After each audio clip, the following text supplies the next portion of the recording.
ನಮ್ಮ ಅಂತಾರಾಷ್ಟ್ರೀಯ ಮಟ್ಟದ ತರಬೇತುದಾರರು ಈಗಾಗಲೇ ನಮ್ಮ ವಿನಂತಿಗೆ ಹೋಗೊಟ್ಟು ಪ್ರೀತಿಯಿಂದ ಆಗಮಿಸಿದ್ದಾರೆ. ಹಾಗೆ ನಮ್ಮ ಮುಖ್ಯ ಗುರುಗಳು ಶ್ರೀಮತಿ ಮೋಹಿನಿಯವರು ಹಾಗೆ ಶ್ರೀಯುತ ಕೃಷ್ಣಶಾಸ್ತ್ರಿ ಸರ್ ಅವರು ಕೂಡ ವೇದಿಕೆಯನ್ನು ಸೇರಿಕೊಂಡು ಮತ್ತೆ ಕಾರ್ಯಕ್ರಮ ಪ್ರಾರಂಭ ಆಗುವಾಗ ಎಲ್ಲ ಅಧ್ಯಾಪಕ ವೃಂದದವರು ಕೂಡ ನಮ್ಮೊಂದಿಗೆ ಸೇರಿಕೊಳ್ಳಬೇಕು ಅಂತೇಳಿ ವಿನಂತಿ ಮಾಡ್ತೇವೆ. ಕೆಲವೇ ಕ್ಷಣಗಳಲ್ಲಿ ಇನ್ನು ಕೆಲವು ನಮ್ಮ ಶಿಕ್ಷಕ ರಕ್ಷಕ ಸಂಘದ ಪದಾಧಿಕಾರಿಗಳು ಕೂಡ ಇಲ್ಲಿ ಸೇರಿಕೊಳ್ಳಲಿಕ್ಕಿದ್ದಾರೆ. ಬಂಧುಗಳೇ, ಇದು ಪ್ರಥಮ ಪೋಷಕರ ಸಭೆ. ಎಲ್ಲರೂ ಬಹಳ ಉತ್ಸಾಹದಿಂದ ಕೆಲವು ಪೋಷಕರು ಆಗಮಿಸಿದಿರಿ. 8ನೇ ತರಗತಿಯವರಿಗೆ ಪ್ರಥಮ ಸಭೆಯಾದರೆ 9 ಮತ್ತು 10ನೇ ತರಗತಿಯ ವಿದ್ಯಾರ್ಥಿಗಳಿಗೆ ಇದು ಹಲವಾರು ಸಭೆಗಳನ್ನು ನೀವು ಆಗಲೇ ಕಂಡಿದ್ದೀರಿ ನಮ್ಮ ವಿದ್ಯಾಸಂಸ್ಥೆಯಲ್ಲಿ. ತಮಗೆಲ್ಲ ಗೊತ್ತಿರುವ ಹಾಗೆ ಒಂದೆರಡು ನಮ್ಮ ಪ್ರಥಮ ಸಭೆಯಾಗಿರುವ ಕಾರಣ ಒಂದೆರಡು ವಿಚಾರಗಳನ್ನ ನಿಮ್ಮ ಮುಂದೆ ನಾವು ಪ್ರಸ್ತಾಪ ಮಾಡಬೇಕಾಗ್ತದೆ. ಮೊದಲನೇದಾಗಿ ನಮ್ಮ ವಿದ್ಯಾಸಂಸ್ಥೆ 1966 ಪ್ರೌಢಶಾಲೆ 1966ರಲ್ಲಿ 66 ಅಂದರೆ ಎಷ್ಟು ಇತಿಹಾಸಗಳನ್ನು ಹೊಂದಿರುವಂತಹ ಸಂಸ್ಥೆ. ಸುಮಾರು 57-58 ವರ್ಷಗಳು ಆಗಿದೆ. ಈಗಾಗಲೇ ಪ್ರಾಥಮಿಕ ಶಾಲೆಗೆ ಬರುವ ವರ್ಷ 75 ವರ್ಷಗಳನ್ನ ತುಂಬುತ್ತದೆ. ಹಲವಾರು ಮಾನ್ಯ ಜಿಲ್ಲಾಧಿಕಾರಿಗಳಿಂದ ಹಿಡಿದು ನಮ್ಮ ಸುಪ್ರೀಂ ಕೋರ್ಟ್ನ ನ್ಯಾಯಾಧೀಶರು ಕೂಡ ಕಲಿತಂಥ ಶಾಲೆ ಇದು ರಾಮಕೃಷ್ಣ ಅನುದಾನಿತ ಪ್ರೌಢಶಾಲೆ. ನೀವು ನೋಡಿರ್ಬೋದು, ಅದು ಎಲ್ಲ ಕ್ಷೇತ್ರಗಳಲ್ಲಿ ಇವತ್ತು ಶಿಕ್ಷಣ ಸಂಸ್ಥೆ ಆಗಿರ್ಬೋದು, ಸಾಮಾಜಿಕ ಸಂಘಟನೆಗಳು ಆಗಿರ್ಬೋದು, ಬೇರೆ ಬೇರೆ ವಿದ್ಯಾಸಂಸ್ಥೆಗಳನ್ನು ಕೂಡ ಮುನ್ನಡೆಸುವಂಥವರಾಗಿರ್ಬೋದು, ಇವತ್ತು ಪೊಲೀಸ್ ಇಲಾಖೆಯಿಂದ ಹಿಡಿದು ಎಲ್ಲ ಸರ್ಕಾರಿ ಇಲಾಖೆಗಳಲ್ಲಿ ಇವತ್ತು ನಮ್ಮ ವಿದ್ಯಾಸಂಸ್ಥೆಯಲ್ಲಿ ಕಲಿತಂಥ ಹಳೆ ವಿದ್ಯಾರ್ಥಿಗಳು ಉನ್ನತ ಸ್ಥಾನದಲ್ಲಿ ತನ್ನ ಹೆಸರನ್ನು ಗಳಿಸಿಕೊಂಡು ಈ ಊರಿಗೆ ಹೆಸರನ್ನು ತಂದಂಥ ಸಂಸ್ಥೆ ಅಂತಂದರೆ ಅದು ಶ್ರೀರಾಮಕೃಷ್ಣ ಅನುದಾನಿತ ವಿದ್ಯಾಸಂಸ್ಥೆ ಅಂತ ಹೇಳಲಿಕ್ಕೆ ಬಹಳ ಹೆಮ್ಮೆ ಪಡ್ತೇವೆ. ವಿಶೇಷವಾಗಿ ತಮಗೆಲ್ಲ ಗೊತ್ತಿರುವ ಹಾಗೆ ಕೇವಲ ಪಠ್ಯ ಮಾತ್ರ ಅಲ್ಲ, ಪಠ್ಯೇತರವಾಗಿ ಕೂಡ ನಮ್ಮ ವಿದ್ಯಾಸಂಸ್ಥೆ ಹಲವಾರು ಚಟುವಟಿಕೆಗಳಲ್ಲಿ ರಾಜ್ಯ ರಾಷ್ಟ್ರ ಮಟ್ಟದಲ್ಲಿ ಒಳ್ಳೆಯ ಹೆಸರನ್ನು ಗಳಿಸಿದೆ. ತಮಗೆ ಗೊತ್ತಿದೆ, ಇವತ್ತು ಪಠ್ಯದಲ್ಲಿ ಕಳೆದ ವರ್ಷ 98.24 ಅಂದರೆ ಸುಮಾರು ಹತ್ತಿರ 99%. ಒಬ್ಬರು ಮಾತ್ರ ಎಕ್ಸಾಮ್ ಪಾರ್ಟಿಸಿಪೇಷನ್ ಮಾಡದೆ ಫೇಲ್ ಆದದ್ದು, ಬಾಕಿ ಎಲ್ಲರೂ ಕೂಡ ಪಾಸ್ ಆಗಿರುವಂಥದ್ದು ಒಂದು ಪಠ್ಯದಲ್ಲಿ ಇತಿಹಾಸ. ಆದರೆ ಪಠ್ಯೇತರವಾಗಿ ನಮ್ಮ ಮಕ್ಕಳು ಭಾರತ್ ಸ್ಕೌಟ್ಸ್ ಮತ್ತು ಗೈಡ್ಸ್ ಅಲ್ಲಿ ಸುಮಾರು 16 ಮಕ್ಕಳು ರಾಷ್ಟ್ರಪತಿ ಪುರಸ್ಕಾರವನ್ನು ಪಡ್ಕೊಂಡು ಹಾಗೆ ತೃತೀಯ ಸೋಪಾನ ಈ ರೀತಿಯಲ್ಲಿ ರಾಷ್ಟ್ರ ಮಟ್ಟದಲ್ಲಿ ಸಾಧನೆ ಮಾಡಿರ್ತಾರೆ. ಹಾಗೆ ಕ್ರೀಡೆಯಲ್ಲೂ ಕೂಡ ವಾಲಿಬಾಲ್ನಲ್ಲಿ ರಾಜ್ಯ ಮಟ್ಟದಲ್ಲಿ ತೃತೀಯ ಸ್ಥಾನವನ್ನು ಗಳಿಸಿರುವಂಥದ್ದು, ಸುಮಾರು 8 ಬಾರಿ ರಾಜ್ಯ ಮಟ್ಟದಲ್ಲಿ ಭಾಗವಹಿಸಿದೆ. ಹಾಗೆ ನಮ್ಮ ಕುಸ್ತಿಯಲ್ಲಿ ರಾಜ್ಯ ಮಟ್ಟದಲ್ಲಿ ಹಲವಾರು ಪ್ರಥಮ ಸ್ಥಾನಗಳನ್ನು ದ್ವಿತೀಯ ಸ್ಥಾನಗಳನ್ನು ಪಡ್ಕೊಂಡಂಥ ವಿದ್ಯಾಸಂಸ್ಥೆ. ಕರಾಟೆಯಲ್ಲಿ ತಾಲೂಕು ಮಟ್ಟದ ಚಾಂಪಿಯನ್, ಖೋಖೋದಲ್ಲಿ ತಾಲೂಕು ವಿಜೇತರು, ಮತ್ತು ಕುಸ್ತಿಯಲ್ಲಿ ಹಾಗೆ ನಮ್ಮ ಅಥ್ಲೆಟಿಕ್ಸ್ ಅಲ್ಲಿ 2 ಮಕ್ಕಳು ರಾಜ್ಯ ಮಟ್ಟದಲ್ಲಿ ದ್ವಿತೀಯ ಸ್ಥಾನವನ್ನು ಪಡ್ಕೊಂಡದ್ದು ಕೂಡ ನಮ್ಮ ವಿದ್ಯಾಸಂಸ್ಥೆಯ ಇತಿಹಾಸ. ಹಾಗಾಗಿ ಒಂದು ಪಠ್ಯ ಮತ್ತು ಪಠ್ಯೇತರ ಅದರೊಟ್ಟಿಗೆ ಹಲವಾರು ತರಬೇತಿಗಳು. ತಮಗೆ ಗೊತ್ತಿದೆ, ಯಾವುದೇ ಒಂದು ಕುಂದುಕೊರತೆಗಳು ನಮ್ಮ ವಿದ್ಯಾಸಂಸ್ಥೆಗೆ ಬರಲಿಲ್ಲ. ನಮ್ಮ ವಿದ್ಯಾಸಂಸ್ಥೆ ಕಲಿಯುವಂತಹ ಸಂದರ್ಭದಲ್ಲಿ ಶಾಲೆಯಲ್ಲಿ, ಮನೆಯಲ್ಲಿ ಏನು ಮಾಡಿದ್ರೆ ನಾವು ಏನು ಮಾಡ್ಲಿಕ್ಕೆ ಮನೆಯಲ್ಲಿ ಹೋಗಿ ಕುಳಿತುಕೊಂಡು ನೋಡ್ಲಿಕ್ಕೆ ಆಗಲ್ಲ. ಇವತ್ತು ಒಂದೇ ಒಂದು ಕೆಟ್ಟ ಇದರಲ್ಲಿ ಸಿಕ್ಕಿ ಬೀಳಿಲ್ಲ. ಒಂದು ಮನೆಯಲ್ಲಿ ಒಂದು ದೊಡ್ಡ ಸಮಸ್ಯೆ ಆಗಿದೆ ಕಳೆದ ವರ್ಷ, ತಮಗೆಲ್ಲ ಗೊತ್ತಿದೆ. ಅದು ರಜಾ ಅವಧಿಯಲ್ಲಿ ತಂದೆ ತಾಯಿಗಳು ಚಂದ ಮಾಡಿ ಕೇರ್ ತಗೊಳ್ಬೇಕು ಮಕ್ಕಳ ಬಗ್ಗೆ. ನಾವು ಶಾಲೆಯಲ್ಲಿ ಅಷ್ಟು ಒಳ್ಳೆ ರೀತಿಯಲ್ಲಿ ನೋಡಿ ಪೋಷಕರು ರಜೆಯಲ್ಲಿ ಬೇಕಾಬಿಟ್ಟು ಮಕ್ಕಳನ್ನು ಬಿಟ್ಟುಬಿಟ್ರೆ ಏನು ನಮ್ಮ ಕೈಗೆ ಹತೋಟಿಗೆ ಸಿಗಲ್ಲ. ಹಾಗಾಗಿ ಹೇಳುವಂಥದ್ದು, ಆ ವಿದ್ಯಾರ್ಥಿಗಳಿಗೆ ಕಾಲಘಟ್ಟವಾಗಿ ಪ್ರತಿ ತಿಂಗಳು ಕೂಡ ಅವರಿಗೆ ಎಲ್ಲ ದುಶ್ಚಟಗಳ ಬಗ್ಗೆ, ಮತ್ತು ಹೆಣ್ಣು ಮಕ್ಕಳಿಗೆ ಹದಿಹರೆಯದ ಸಮಸ್ಯೆಗಳ ಬಗ್ಗೆ, ಮತ್ತು ಕಸ ವಿಂಗಡಣೆ ಮಾಡೋದ್ರ ಬಗ್ಗೆ, ಮತ್ತು ವ್ಯಕ್ತಿತ್ವ ವಿಕಸನದ ಬಗ್ಗೆ.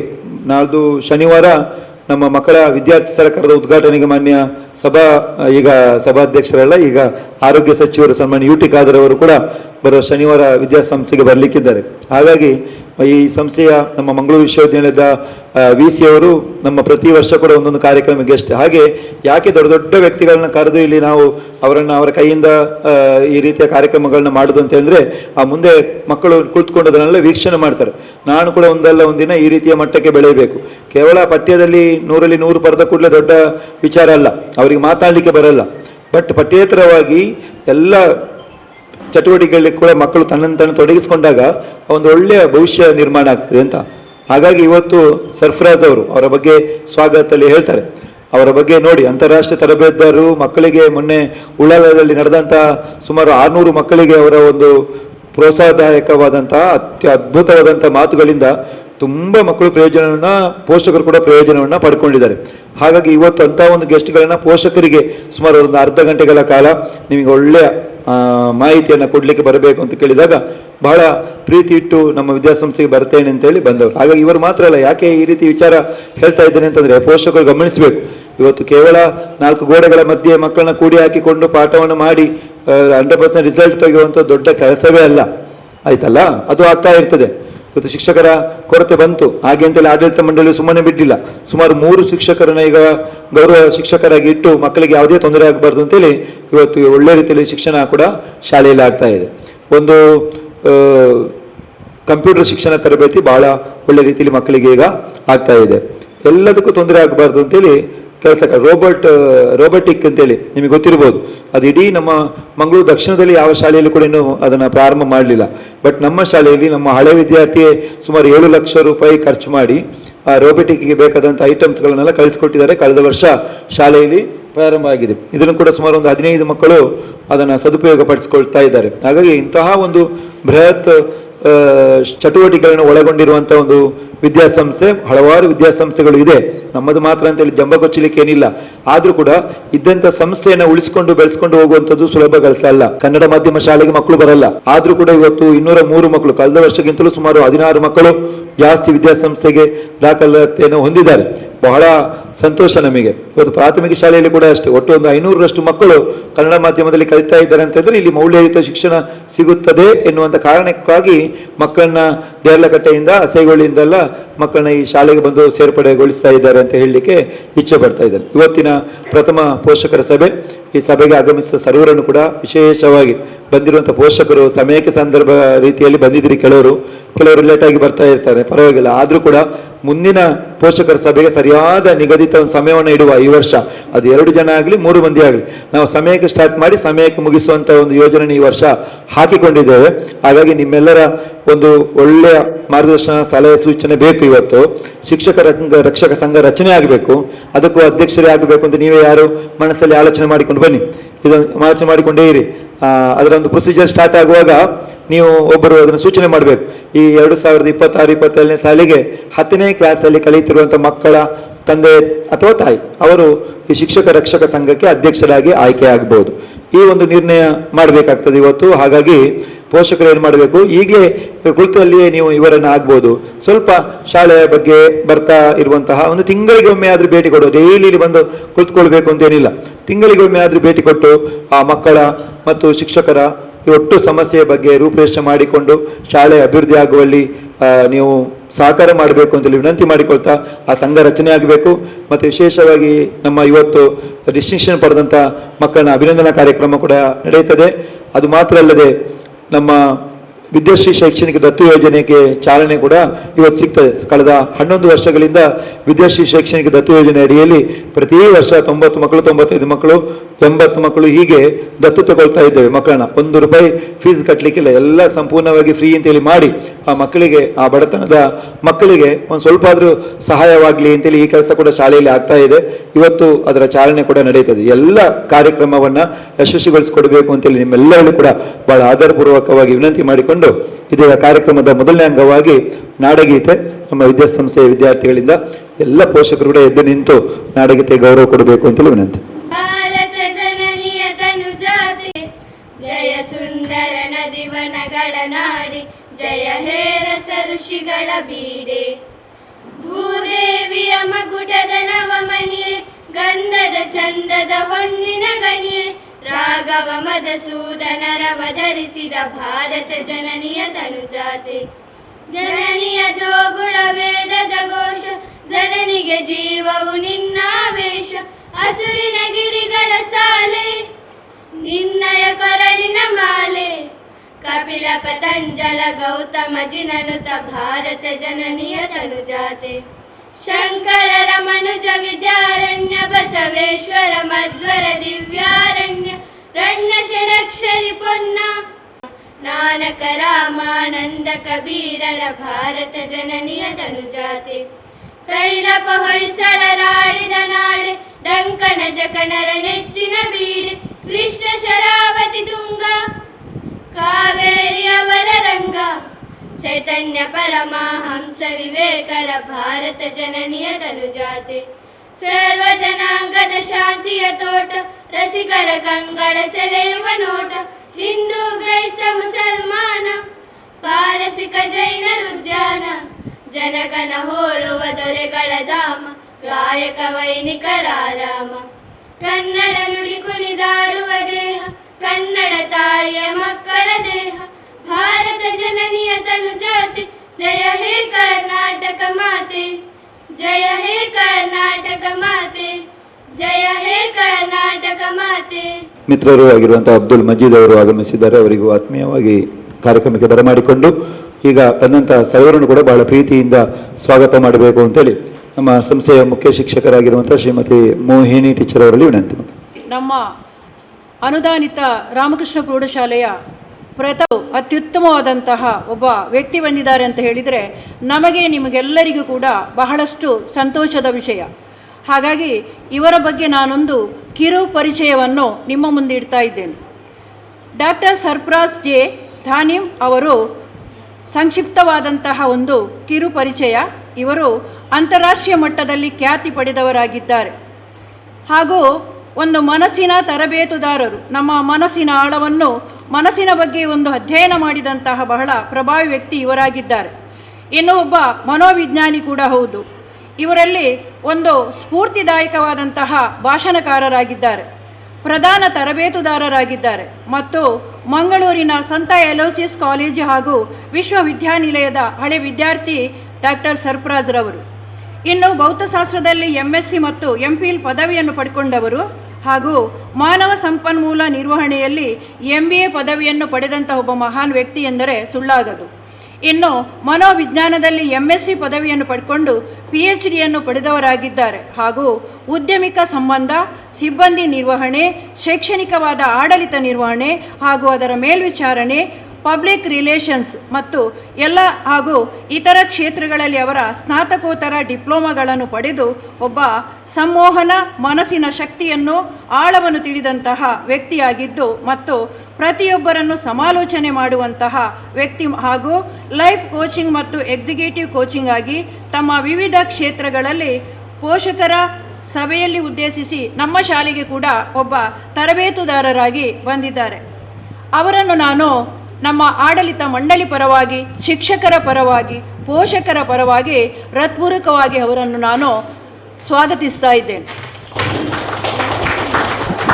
ಇನ್ನು ಲೋಹಿತ್ ರವರು, ಅವರು PA ಕಾಲೇಜಿನ ಶಿಕ್ಷಕರ ಸಭೆಯ ಅಧ್ಯಕ್ಷ ಸ್ಥಾನವನ್ನು ವಹಿಸಿದಂತಹ ನಮ್ಮ ಶಾಲೆಯ ಸಂಚಾಲಕರಾದಂತಹ ಕಡೆಂಜ ಸೋಮಶೇಖರ ಚೌಟರು ಪ್ರಾಥಮಿಕ ಮತ್ತು ಪ್ರೌಢಶಾಲೆಯ ಸಂಚಾಲಕರಾಗಿದ್ದು ಶಾಲೆಯ ಅಭಿವೃದ್ಧಿಯಲ್ಲಿ ಯಾವಾಗಲೂ ನಮಗೆ ಮಾರ್ಗದರ್ಶನ ನೀಡುವಂತಹ ವ್ಯಕ್ತಿ ಇವರಾಗಿದ್ದಾರೆ. ಇವರಿಗೂ ಕೂಡ ನಾನು ನಮ್ಮ ಎಲ್ಲರ ಪರವಾಗಿ ಹೃತ್ಪೂರ್ವಕವಾದಂತಹ ಸ್ವಾಗತವನ್ನು ಬಯಸ್ತೇನೆ. ಆದಂತಹ ವ್ಯಕ್ತಿ ರೋಹಿತ್, PA ಕಾಲೇಜಿನ.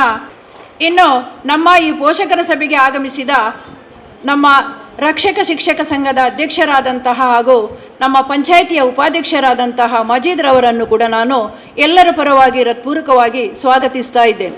ಇನ್ನೋರ್ವ ನಮ್ಮ ಹಿರಿಯ ಸರ್ ಅವರು ಶಿಕ್ಷಕರಾದಂತಹ ಶ್ರೀಯುತ ಕೃಷ್ಣಶಾಸ್ತ್ರಿ ಇವರನ್ನು ಕೂಡ ನಾನು ಎಲ್ಲರ ಪರವಾಗಿ ಸ್ವಾಗತಿಸ್ತಾ ಇದ್ದೇನೆ.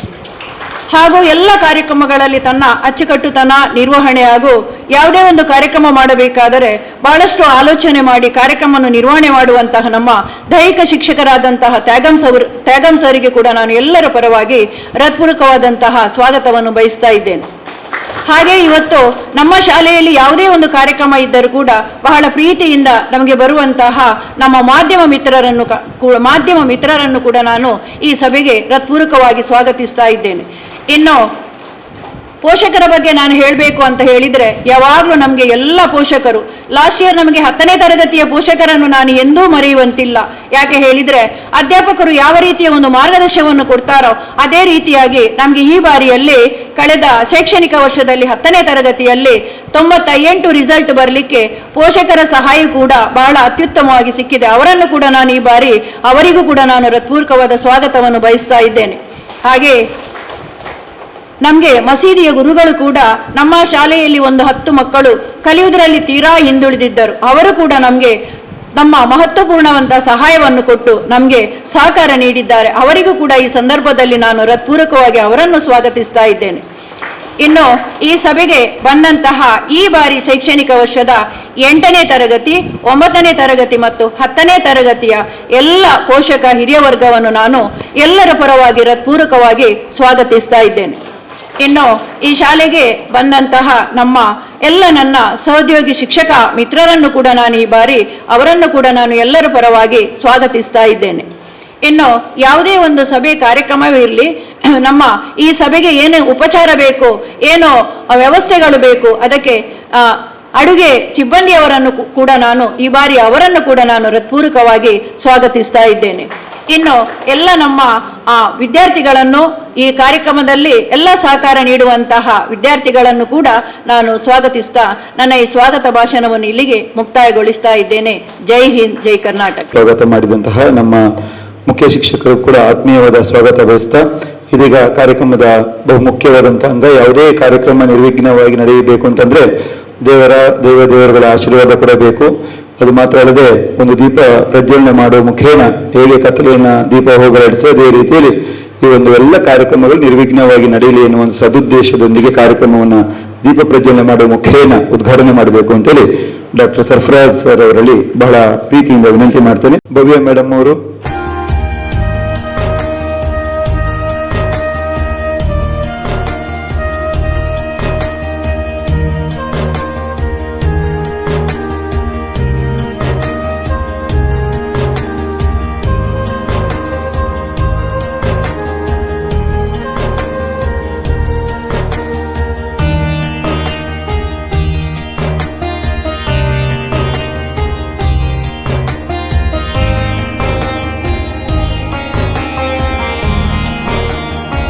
ದರ್ಶಿನಿ.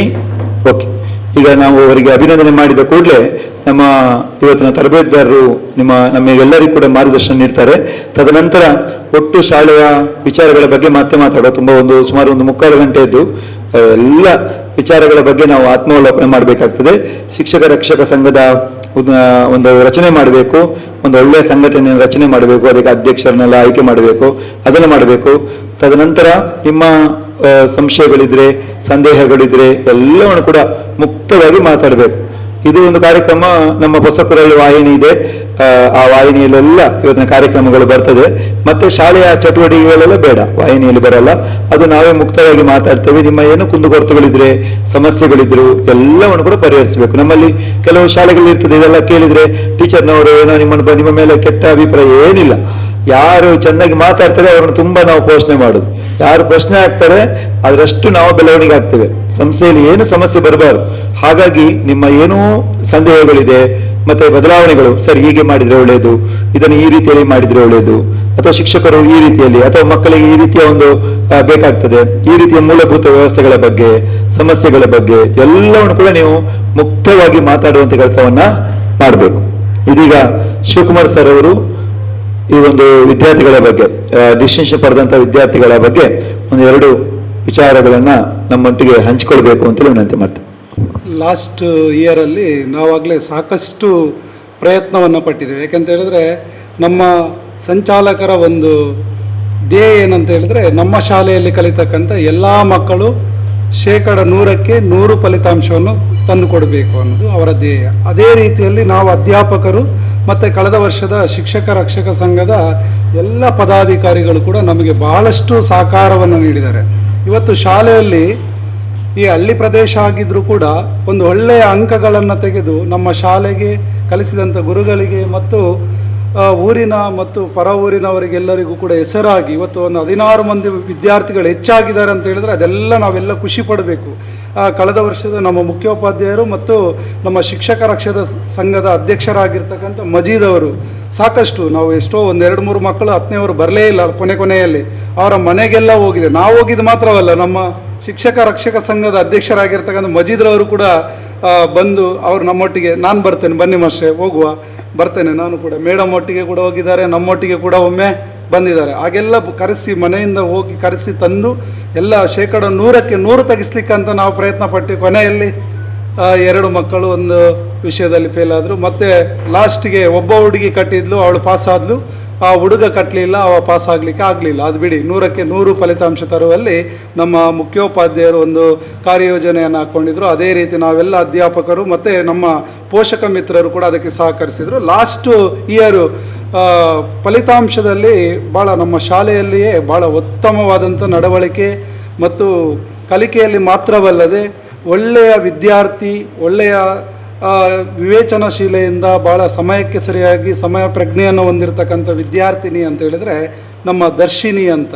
ಅವಳು ಇಡೀ ಶಾಲೆಗೆ ಅಧಿಕ ಅಂಕಗಳನ್ನು ತೆಗೆಯುವುದರ ಮೂಲಕ ಶಾಲೆಗೆ ಪ್ರಥಮ ಸ್ಥಾನವನ್ನು ಪಡ್ಕೊಂಡಿದ್ದಾಳೆ. ಅವಳಿಗೆ ಈ ಒಂದು ಸಂದರ್ಭದಲ್ಲಿ ಅವಳನ್ನು ಹಿರಿಯರ ಸಮ್ಮುಖದಲ್ಲಿ ಮತ್ತೊಮ್ಮೆ ಸಾಕಷ್ಟು ಅಭಿನಂದನೆಗಳು ಅವಳಿಗೆ ಸಿಕ್ಕಿದೆ. ಈ ವರ್ಷ ನಾವು ನೋಡುವಾಗ ಅಲ್ಲೆಲ್ಲ ನಾವು ಬೇರೆ ಬೇರೆ ಸಂಘಟನೆಗಳಿದೆ, ಬೇರೆ ಬೇರೆ ಸಂಘಟನೆಗಳೆಲ್ಲ ಸರ್ ನಿಮ್ಮ ಶಾಲೆಯಿಂದ ದರ್ಶಿನಿ ಅಂತಿದ್ಲ ಅಂತಲ್ಲ ಸರ್, ಆ ಹುಡುಗಿಗೆ ಅಲ್ಲಿ ಸನ್ಮಾನ ಆಯಿತು ಹಾಗೆಲ್ಲ ಹೇಳ್ತಾ ಇದ್ರು. ಅಂದರೆ ಭಾರಿ ಖುಷಿ ಆಯಿತು. ಹಸೆಗೋಳಿ ಪರಿಸರ ಬಿಟ್ಟು ಆಚೆ ನಮ್ಮ ಕಮಲ ಪದವಲ್ಲೆಲ್ಲ ಅವಳಿಗೆ ಸಾಕಷ್ಟು ಅಭಿನಂದನಾ ಪತ್ರಗಳನ್ನು ದೊರಕಿಸಿಕೊಂಡಿದ್ದಾಳೆ. ಅವಳಿಗೆ ಈ ಸಂದರ್ಭದಲ್ಲಿ ನಮ್ಮ ವಿದ್ಯಾಸಂಸ್ಥೆಯಲ್ಲಿ ಕೂಡ ಅವಳನ್ನು ಕರತಾಳದ ಮೂಲಕ ವೇದಿಕೆಗೆ ಅವಳನ್ನು ಆಹ್ವಾನಿಸ್ತಾ ಇದ್ದೇನೆ. ದರ್ಶಿನಿ, ಕುಮಾರಿ ದರ್ಶಿನಿ ಮತ್ತು ಅವರ ತಾಯಿ ದಯವತಿ ಅಕ್ಕನವರು ಕೂಡ ವೇದಿಕೆಗೆ ಬರಬೇಕಾಗಿ ತಮ್ಮಲ್ಲಿ ವಿನಂತಿಸ್ತಾ ಇದ್ದೇನೆ. ಅವರಿಗೆ ಜೋರಾದ ಚಪ್ಪಾಳೆಯ ಮೂಲಕ ವೇದಿಕೆಗೆ ಆಹ್ವಾನವನ್ನು ನೀಡ್ತಾ ಇದ್ದೇನೆ. ಹಾಗೆ ಮತ್ತೋರ್ವ ಶಾಲೆಗೆ ದ್ವಿತೀಯ ಸ್ಥಾನವನ್ನು, ಅಂದರೆ ನಿಜವಾಗಿ ಕೂಡ ಡಿಸ್ಟಿಂಕ್ಷನ್, ಕೆಲವು ಅಂಕಗಳ ವ್ಯತ್ಯಾಸ ಇರ್ಬೋದು, ಆದರೆ ನಮ್ಮ ಮಜೀದ್ ಅವರ ಮಗ ಮೊಹಮ್ಮದ್ ಮುಂಜೀರ್ ನೋಡುವಾಗಲೇ ಕೂಡ ಆ ಹುಡುಗನನ್ನು ಒಂದು ಪಂಚಾಯತ್ ಉಪಾಧ್ಯಕ್ಷರ ಮಗ ಅಥವಾ ಯಾವುದೇ ಒಂದು ಗರ್ವ ಎಂಥದ್ದೂ ಇಲ್ಲ. ಅವನು ಭಾಳ ಶಿಸ್ತು ಮತ್ತು ಸಂಯಮದಿಂದ ಇರ್ತಕ್ಕಂಥ ವಿದ್ಯಾರ್ಥಿ. ನೋಡುವಾಗ ನೀವು ವೇದಿಕೆಗೆ ಈಗ ಬರ್ತಾನೆ, ಅವ್ನು ನೋಡಿದರೆ ನಿಮಗೆ ಗೊತ್ತಾಗ್ತದೆ ಭಾಳ ಉತ್ತಮ ವಿದ್ಯಾರ್ಥಿ, ಎಲ್ಲ ಶಿಕ್ಷಕರ ಅಚ್ಚುಮೆಚ್ಚಿನ ವಿದ್ಯಾರ್ಥಿ ಆಗಿದ್ದುಕೊಂಡು ಒಳ್ಳೆಯ ಅಂಕಗಳೊಂದಿಗೆ ಡಿಸ್ಟಿಂಕ್ಷನನ್ನು ಪಡೆದುಕೊಂಡಿರ್ತಕ್ಕಂಥ ಮತ್ತೋರ್ವ ವಿದ್ಯಾರ್ಥಿ ಅಂತ ಹೇಳಿದ್ರೆ ನಮ್ಮ ಮೊಹಮ್ಮದ್ ಮುಂಜೀರು. ಅವರ ತಂದೆ ಇಲ್ಲೇ ಇದ್ದಾರೆ, ನಮ್ಮ ಶಿಕ್ಷಕ ರಕ್ಷಕ ಸಂಘದ ಅಲ್ಲಿ ನಮ್ಮ ಫಾತಿಮತ್ ರಫೀದಾ, ತದನಂತರ ಮುಂಜೀರು. ಫಾತಿಮತ್ ರಫೀದಾ ಮತ್ತು ಅವರ ತಾಯಿ ಕೂಡ ಇದ್ದಾರೆ, ಅವರನ್ನು ಕೂಡ ವೇದಿಕೆಗೆ ಆಹ್ವಾನಿಸಿದ್ದೇನೆ. ಫಾತಿಮತ್ ರಫೀದಾ ಅಂತ ಹೇಳಿದ್ರೆ ಇಡೀ ನಮ್ಮ ಉಳ್ಳಾಲ ವಿದ್ಯಾರ್ಥಿ ಸಾಹಿತ್ಯ ಸಮ್ಮೇಳನ ಆಯಿತು. ಆ ಒಂದು ಸಮ್ಮೇಳನದ ಪ್ರಥಮ ಅಧ್ಯಕ್ಷ ಅಂತ ಹೇಳಿದ್ರೆ ನಮ್ಮ ವಿದ್ಯಾರ್ಥಿನಿ ಫಾತಿಮತ್ ರಫೀದಾ. ಅವಳು ಖಾಲಿ ಕಲಿಕೆಯಲ್ಲಿ ಮಾತ್ರವಲ್ಲ, ಅವಳು ಭಾಷಣದಲ್ಲಾಗಿರ್ಬೋದು, ಇನ್ನಿತರ ಚಟುವಟಿಕೆಗಳಲ್ಲಾಗಿರ್ಬೋದು ಒಳ್ಳೆಯ ನಾಯಕತ್ವ ಗುಣವನ್ನು ಕೂಡ ಹೊಂದಿರತಕ್ಕಂಥ ನಮ್ಮ ಫಾತಿಮತ್ ರಫೀದನನ್ನು ಕೂಡ ಆತ್ಮೀಯವಾಗಿ ವೇದಿಕೆಗೆ ಆಹ್ವಾನವನ್ನು ನೀಡ್ತಾ ಇದ್ದೇನೆ. ಅವರ ತಾಯಿಯೂ ಕೂಡ ಜೊತೆಯಲ್ಲಿದ್ದಾರೆ, ಅವರು ಕೂಡ ವೇದಿಕೆಗೆ ಅವರನ್ನು ಕೂಡ ಕರತಾಳದಿಂದ ಚಪ್ಪಾಳೆಯೊಂದಿಗೆ ಅವರನ್ನು ವೇದಿಕೆಗೆ ಬರಮಾಡ್ಕೊಳ್ತಾ ಇದ್ದೇನೆ. ಅವರ ತಾಯಿ ಬರಬೇಕು. ಮತ್ತೋರ್ವ ವಿದ್ಯಾರ್ಥಿ ಡಿಸ್ಟಿಂಕ್ಷನ್ ಅಂತ ಹೇಳಿದ್ರೆ ನಮ್ಮ ಮೊಹಮ್ಮದ್ ಮುಂಜೀರ್, ಆಗಲೇ ಹೇಳಿದ್ದೇನೆ, ನಮ್ಮ ಅಬ್ದುಲ್ ಮಜೀದ್ ಇದ್ದಾರೆ ಇಲ್ಲಿ. ಅಲ್ಲೇನು ಅಂಕಗಳು ನೀವೇನು ತುಂಬ ಡಿಫ್ರೆನ್ಸ್ ಅಲ್ಲ, ಎಲ್ಲ ಡಿಸ್ಟಿಂಕ್ಷನಲ್ಲೇ ದರ್ಶಿನಿದು ಹೆಚ್ಚು ಅಂಕ, ಒಂದು 10 ಅಂಕ ಜಾಸ್ತಿ ಇದೆ. ಅದಕ್ಕಿಂತ ಒಂದು ನಮ್ಮ ಮುಂಜೀರ್ ಮತ್ತು ಅವಳು ನಮ್ಮ ರಫೀದನಿಗೆ ಸ್ವಲ್ಪ ಕೆಲವು ಅಂಕಗಳ ವ್ಯತ್ಯಾಸ ಅಷ್ಟೇ. ಹಾಗಾಗಿ ಅವರನ್ನು ಕೂಡ ಈ ಸಂದರ್ಭದಲ್ಲಿ ಆತ್ಮೀಯವಾಗಿ ಭಾಳ ಪ್ರೀತಿಯಿಂದ ವೇದಿಕೆಗೆ ಆಹ್ವಾನಿಸ್ತಾ ಇದ್ದೇನೆ ಸರ್. ನೀವು ಕೂಡ ಮಜೀದ್ ಸರ್, ನೀವು ಕೂಡ ಬಂದು ಕೂತ್ಕೊಳ್ಬೇಕು. ಅಭಿನಂದನಾ ಕಾರ್ಯಕ್ರಮದಲ್ಲಿ ಭಾಗವಹಿಸಬೇಕಾಗಿ ತಮ್ಮಲ್ಲಿ ವಿನಂತಿಸ್ತಾ ಇದ್ದೇನೆ. ಎಲ್ಲ ಅಧ್ಯಾಪಕ ಮಿತ್ರರು ಅಲ್ಲಿದ್ದಾರೆ, ಭವ್ಯ ಟೀಚರ್, ಸಂತ ಟೀಚರು, ಯಶಸ್ವಿನಿ ಟೀಚರ್, ಎಲ್ಲರೂ ಕೂಡ ಹಿರಿಯರೊಂದಿಗೆ ಸೇರಿಕೊಂಡು ನಾವೆಲ್ಲ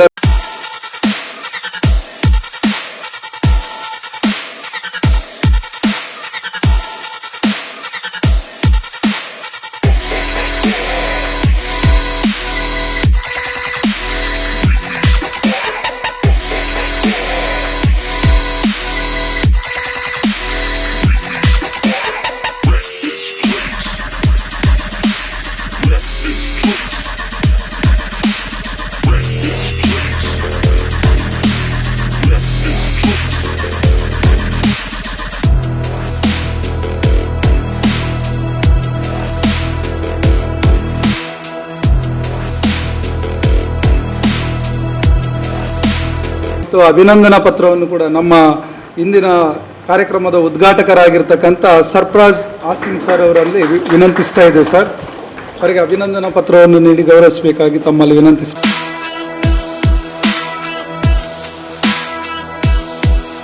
ನೋಡಿ, ನಮ್ಮ ಮೊದಲಿನ ಸಂಚಾಲಕರು ಈಗ ಕೋಶಾಧಿಕಾರಿಗಳಾಗಿದ್ದಾರೆ ಪ್ರಸ್ತುತ, ಜಯರಾಮ್ ಆಳ್ವ ಪೋಡರ್ ಅವರು. ಅವರು ಪ್ರತಿ ವರ್ಷ ಕೂಡ ಎಷ್ಟು ಮಂದಿ ಡಿಸ್ಟಿಂಕ್ಷನ್ ಬರ್ತಾರೋ ಅಷ್ಟೂ ಮಂದಿ ಮಕ್ಕಳಿಗೂ ಕೂಡ ನನ್ನ ಲೆಕ್ಕದಲ್ಲಿ 500 ರೂಪಾಯಿಗಳನ್ನು ಕೊಡ್ತೇನೆ. ನಮಗೆ 500 ರೂಪಾಯಿ ಸಣ್ಣ ಅಮೌಂಟ್ ಆಗಿರ್ಬೋದು, ಆದರೆ ಅದು ಪ್ರೇರಣೆ ಸಿಗ್ತದೆ. ನೋಡಿ, ನಮ್ಮ ಮಕ್ಕಳು ಕಲೀಲಿಕ್ಕೆ ನಾನು ತೆಗಿಬೇಕು ಅನ್ನುವ ಒಂದು ಪ್ರೇರಣಾ ಸ್ಫೂರ್ತಿ ಅಂತ ಹೇಳಿದ್ರೆ ನಮ್ಮ